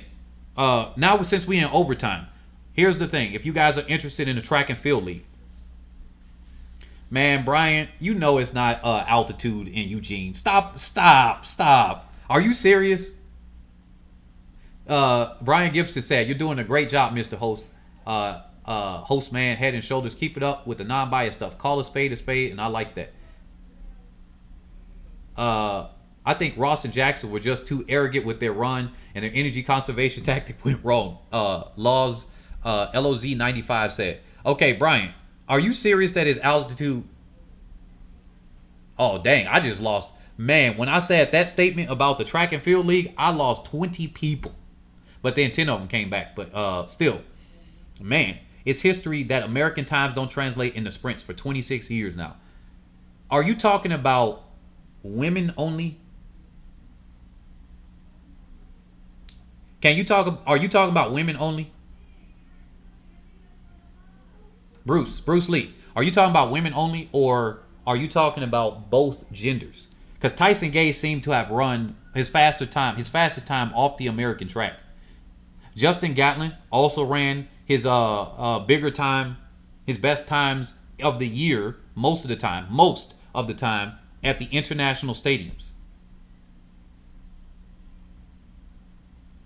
Oh no, you said stick to the point using ridiculous comparison. No, I don't like idiocy coming into the comment section, man. No, let's do this. Let's do this. Okay, come on. Tell me, point to the specific athletes and tell me whether they were chokes or not. Because Lauren Williams, I remember that she choked up one of her Olympics.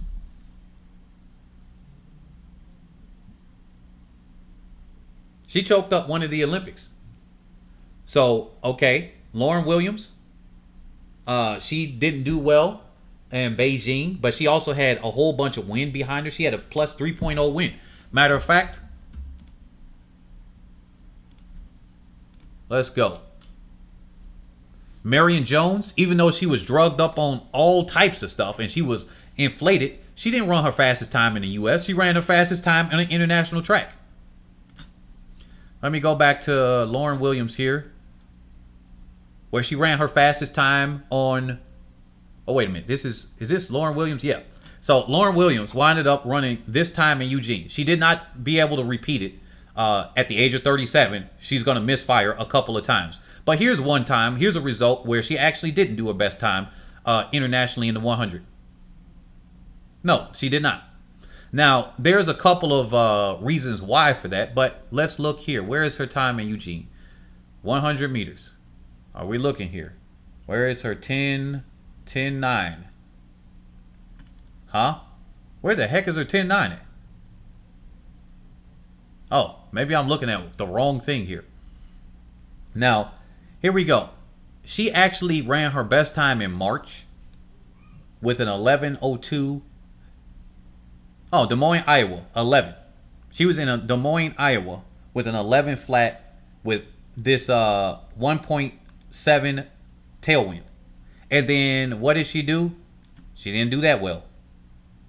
So you telling me right here, please tell me that consistently throughout this entire year, she's been not running that hot times. As a matter of fact, had a misfire right here, but this was against the wind.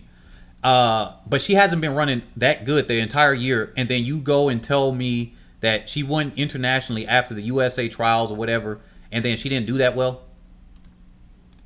She didn't run that well at all. No, Bruce, I want you. Oh, now you changed the. Okay, see, here we go. Now you can concede. First, you said 20 plus years. We got this in the chat right here. Now you said for the past 13 years. Okay, now you starting to get my point. Okay, now you starting to say, oh, wait a minute. What I'm saying doesn't work. This is 220. Oh, wait a minute. I went to 2013? Oh, shoot. I thought I was in 2008. Why they got her times in... Yeah. What the heck? Hold on. Results. I don't know why they reset them. I thought they would reset that. 2008. Okay. Here was an example for in your favor. This is an example in your favor because I remember this one. That's why I went back to 2008. Because I'm thinking you might think specific athletes, but when you put it, compare both men and women together. Man defending for his dear life. All right. Defending USA. I am. Okay. I am going to defend. You said you can't reference a druggie you out of pocket. No, because the druggie still did a specific time. If I reference any of them, they're peaking at the right time, no matter if somebody's drugged up or not. Just like if I reference the drugged up Jamaican athletes that got banned as well. So, yeah. I mean, if I reference somebody that got banned, if they didn't peak at the right time, if I reference even British athletes that got banned and whatnot, they said in recent times, the female Americans have been wobbling after they ran in the U.S. Okay, you can say for the female athletes, but now you're saying that makes more sense. You can make that claim and make sense. But what I do not appreciate is when somebody's saying the American track is fast. You forget both men and women, 100-meter athletes and 400-meter athletes are running on that track. Are not the 400 times going to get a boost from that same track? Or are you saying it only works for the 100? Or it only works for the 200? Shouldn't all times be boosted because they're all running on the same track? They're all sprinting, yes?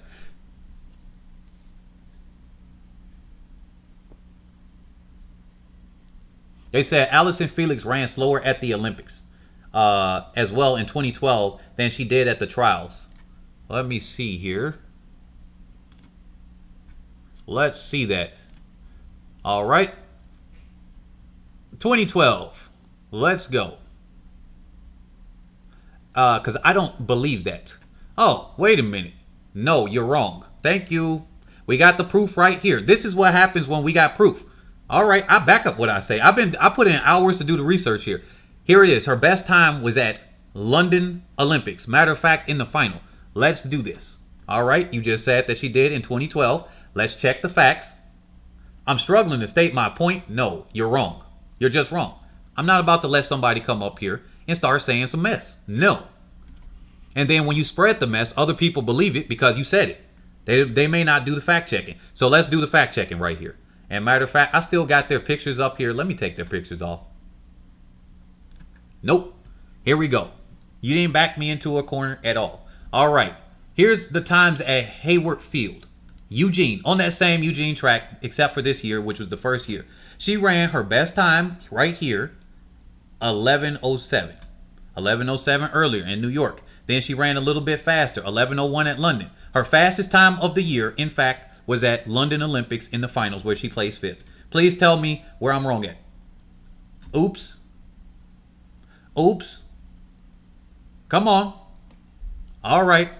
He said they're coming for you in the comments, Head and Shoulders. Yes. They trying to come at me in the comments, but this is why they don't want to call in because I got the facts on my side. I don't just say random stuff. I don't say, oh, Jamaica got a 98 meter straightaway, and that's why they run in fast times. I don't say things like that. I don't say that the times didn't count for Talu or the rest of them because they wanted to market the times out. I don't say that the Americans don't run faster because when you do that, you got to realize that people are talking from different biases. I'm trying to just look at the numbers.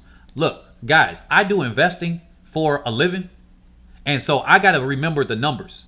Like literally, I make my living and pay all my bills and travel where I do and be in this hotel that I'm at because I do investing. I can't just randomly just believe something and say, oh, the news is the thing. I got to look at the numbers, the chart, and everything. So the same thing I apply to track and field. How did I do some predictions that I did? I looked at the numbers, looked at how they looked at the consistency. Allison is a proven athlete. Stick to the mask. Matter of fact, Bruce Lee, point to the athlete and I'm going to prove you wrong. Point to all the athletes here. Point them. I don't have to prove it. You do. You made the claim. You make the proof. I've already shut you down twice now. I've shut you down twice now. Matter of fact, 3. But if I'm a concede and say, okay, drug cheat, we ain't going to reference. All right, we're not going to reference a drug cheat. Prove your point, sir. I want you to prove it. post the link.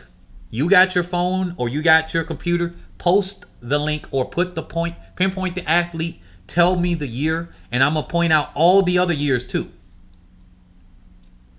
Oh no, that's fine. But I entertained you for a second. Your utility for the channel is now done. But anyway, with that being said, I will be able to shut down whoever and whenever.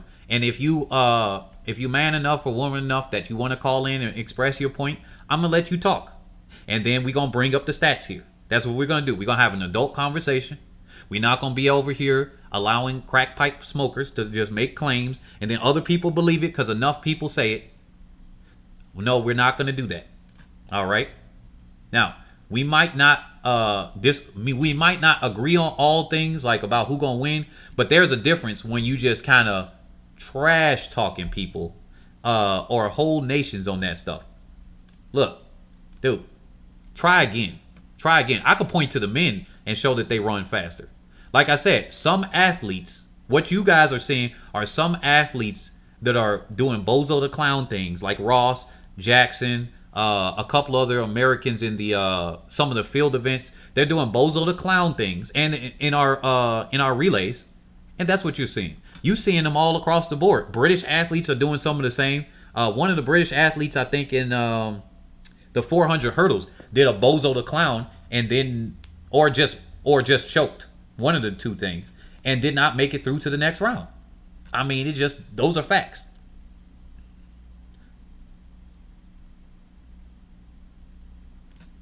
Dude, I don't talk to little children, man. You made a claim. You can't point to anything. You're just saying years. Point to an athlete. I feel like Americans run less on the circuit too, some of them. But anyway, we didn't got disrupted here. Let's stick to, let's get back on topic here. So, I proved you wrong twice. No, 3 times, I'm sorry. I almost even 4. I can point to virtually any athlete, even somebody said Tiana Bartoletta as well. You can see Carmelita Jetta. Here, I'm going to end it right here. I'm going to end this right here. When they say these times right here, you can see where they have done their best times. Carmelita Jetta, London, best time. Tiana Bartoletta, London, best time. Allison Felix, London, best time. Okay? Kimberly Duncan winded up doing her best time where? Oh, in Baton Rouge. Now, that's not even where the USA Championships were. So that means she didn't even get a chance to go through. You can see other athletes only going to Jamaica. So are they chokes? Oh, okay, thank you. I can go year after year on this and show you year after year. But I don't need to do that because you need to prove it. Okay, Tiana Betine said, or I'm sorry, I'm pronouncing your name wrong. Tania, or it could be Tanya. Actually, is it Tania? Betine said, HS, I give you credit for pulling the stats. It helps me understand the sport a lot better. I wanted to run, but my grades were another thing. LOL. Yeah. They said English Gardner. All right. Y'all starting to say English Gardner? Okay, let's look at English Gardner. I can type in her name. Let's see. English Gardner. All right. At least look. Oh boy, he's quiet now. At least snip over here throwing out names. Tiana's best time was 2016 in Eugene. But I'm talking about year after year, people. Year after year. Everybody's gonna have a PR in different areas. Oh my goodness. Are y'all smoking today? I'm talking about year after year.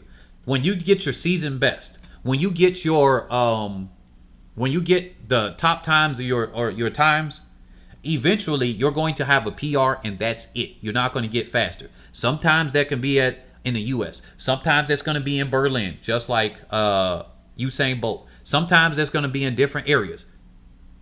Are y'all going to really do that one?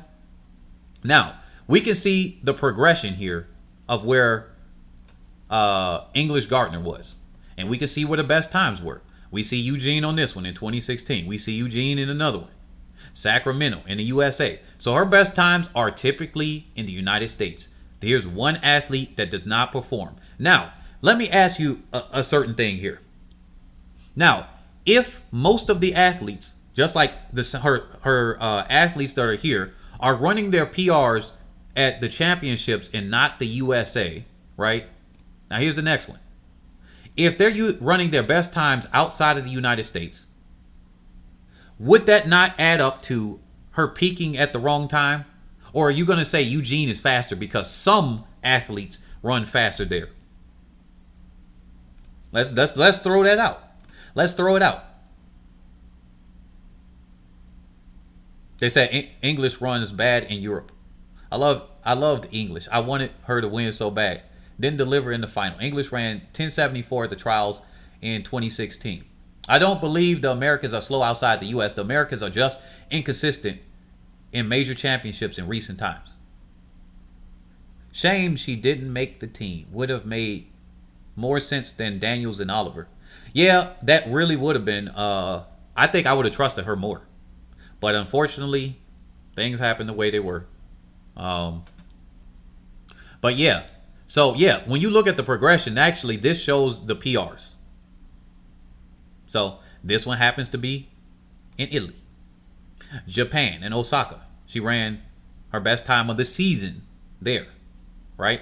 So if they get their best times, you can see the progression. I want y'all to go on World Athletics. This is what I want you to do. The people that always say that the U.S. can't produce their times. You get your panties in a bunch. And then you come here and clutch your pearls. If you see that, here we go. This is what I want you to do. I want you to take your phone, turn it sideways, and shove it up your candy. You know what I'm referencing there. If you've seen WWE. But what I really want you to do, for real, I want you to literally just type it in. I want you to type in each athlete that you say and tell me mathematically that most of the athletes that qualify internationally, don't do that bogus thing where you say most of the athletes and the majority of the athletes, American athletes run faster than the U.S. Yes, majority of Jamaican athletes run faster than Jamaica. That's a vague term, like the word mental health issue.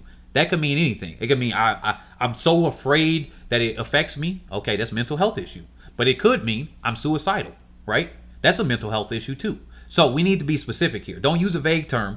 Are you talking about American athletes that, what is that? You know what? We're done.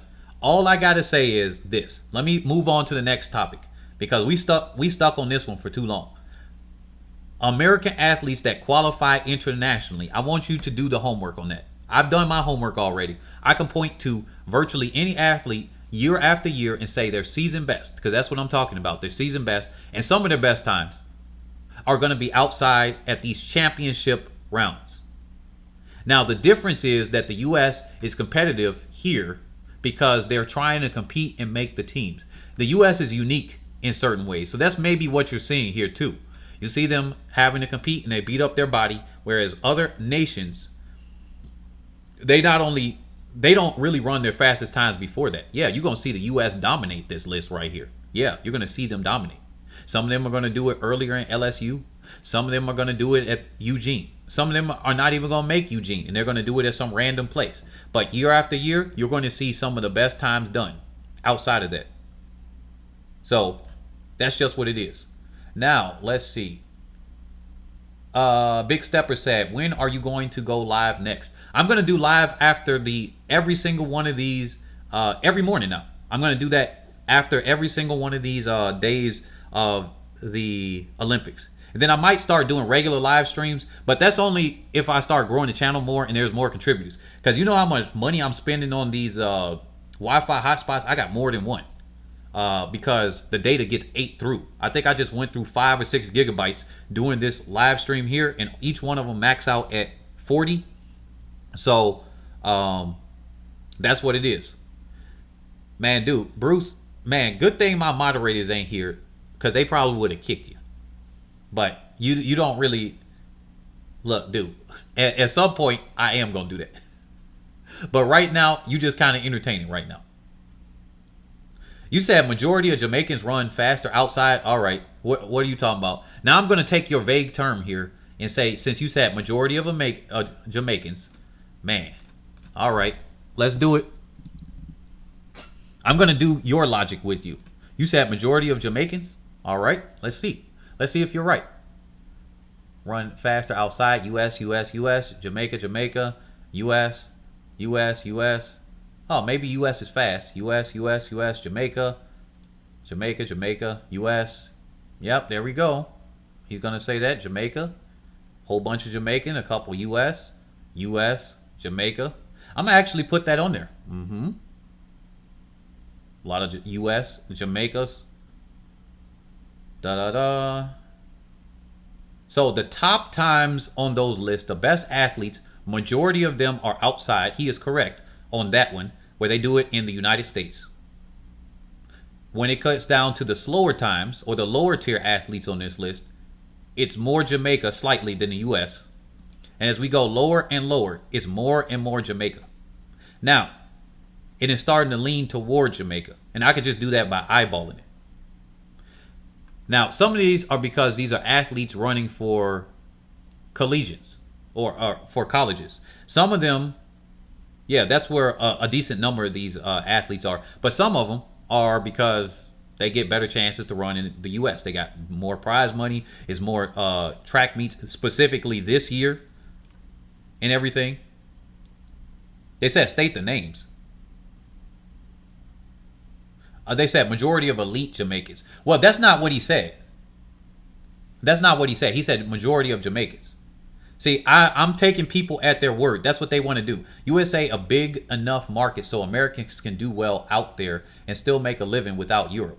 Yeah, exactly. Brian Gibson, they can. Oh yeah, but here's the thing. Let me do the thing right here about Eugene is high altitude. I'm going to give us probably about 10 to 15 more minutes, and then I'm going to end it because we're on 3 hours and 18 minutes. And dang, my legs are hurting because I just ran a hard run yesterday. I'm training to break 4 minutes in the mile myself, and I got to stretch out some more, and I got to run in the afternoon. I've been sitting down more than I normally do. What am I doing? High altitude. Let's bring up the definition of high altitude. Because we had one guy, I know he meant well. I'm not coming at your head or anything right here. But let's bring up the definition of la high altitude right here.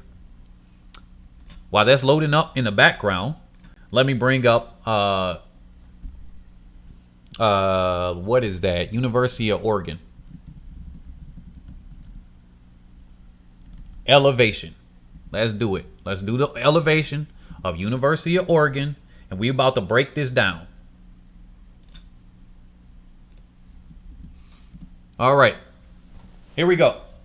The elevation of University of Oregon, because we had a whole bunch of people that kept saying Houston. I mean, not Houston. Freaking University of Oregon is at high altitude. All right. Now, 446 feet above sea level. All right. Elevation, 136 meters. Now, I don't know about all of you, but Mexico City was 6,000 meters above sea level. Now, here, anybody want to get anything first? All right, we're going to give it a second for the comment section. Now, take me at my word. Most elite Jamaican sprinters prove themselves internationally. Americans are better most of the time at home. All right. Here we go. Look, man, I lost a lot of people by saying that the University of Oregon is not high altitude. Wow, that's crazy. But anyway, hey, for the people that want to know the truth, here we go. High altitude, 8,000 to 12,000 feet, which is 2,438 feet to 3,658 meters. So basically 2,400 or 2,500 meters to 36 or 3,700 meters. Very high altitude. 3,700 to 5,500 meters. Extreme high altitude, which was Mexico City, which was 6,500 feet above, 6,500 meters above sea level. 5,500. Now, Nairobi, which is where the World Youth Championships are held this year, which is after the Olympics, which I think I'm going to cover. They are at 4,500 feet above sea level. So they're at very high altitude, according to the definition of high altitude. It says altitude sickness occurs at high altitude. So Anybody else want to say that University of Oregon at the putrid level of 136 meters above sea level is high altitude? Please tell me. This needs to be dead at this point. It needs to be dead at this point. There is no thing of University of Oregon. They try to say everything to discredit the Americans, the same way that Americans and a lot of people try to discredit the Jamaicans and say your straightaway is 98 meters or some weird small length like that. So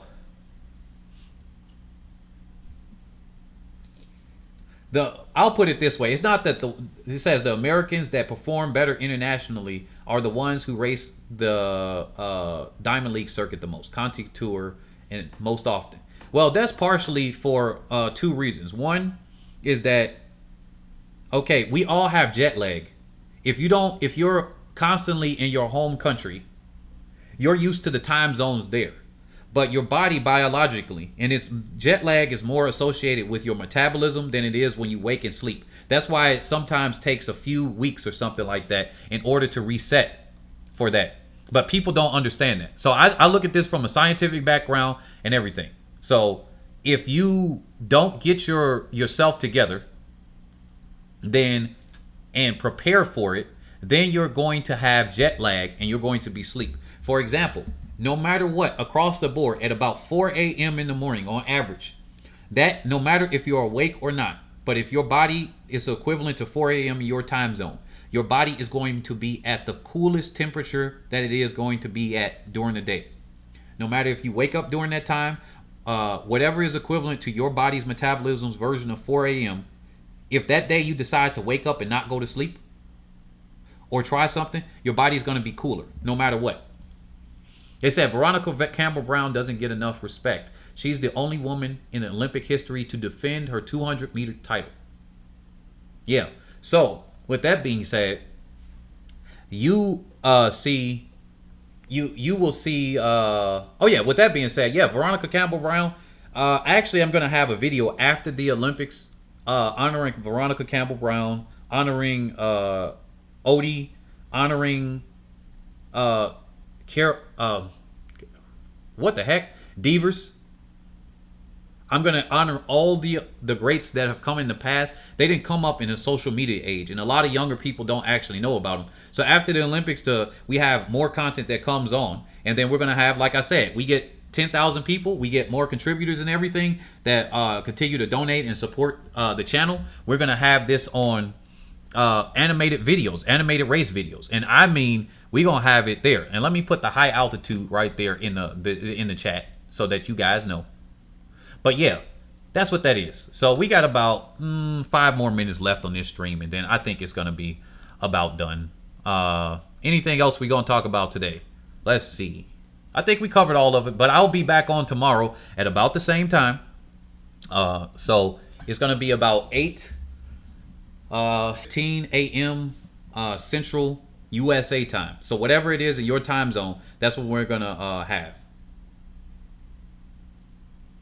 So, and then I'm gonna honor some of the greats on the men's side, because we do want to honor the greats on the men's side. I don't want to stick to, obviously my channel is covered mostly women. It's just that the women's events have been exciting. And here's one thing I want to point out. There were more people that showed up for the men's events than there were for the women's events. And these were the teams. So there was more support. This is what I tell people with sports. People typically watch male sports more often than women. It's like you can't force the women to support other women. Like, it's just not going to happen. They're going to watch what they want to watch. Everybody, men and women included, watch men's sports. Men watch men's sports. Most of the people that watch women's sports are men. So when people start complaining about certain things, just like pay and everything, well, to the advertisers, it's less eyes on women's sports in general, except for women's beach volleyball.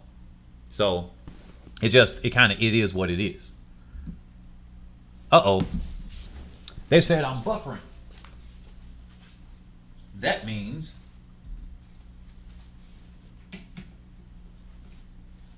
all right.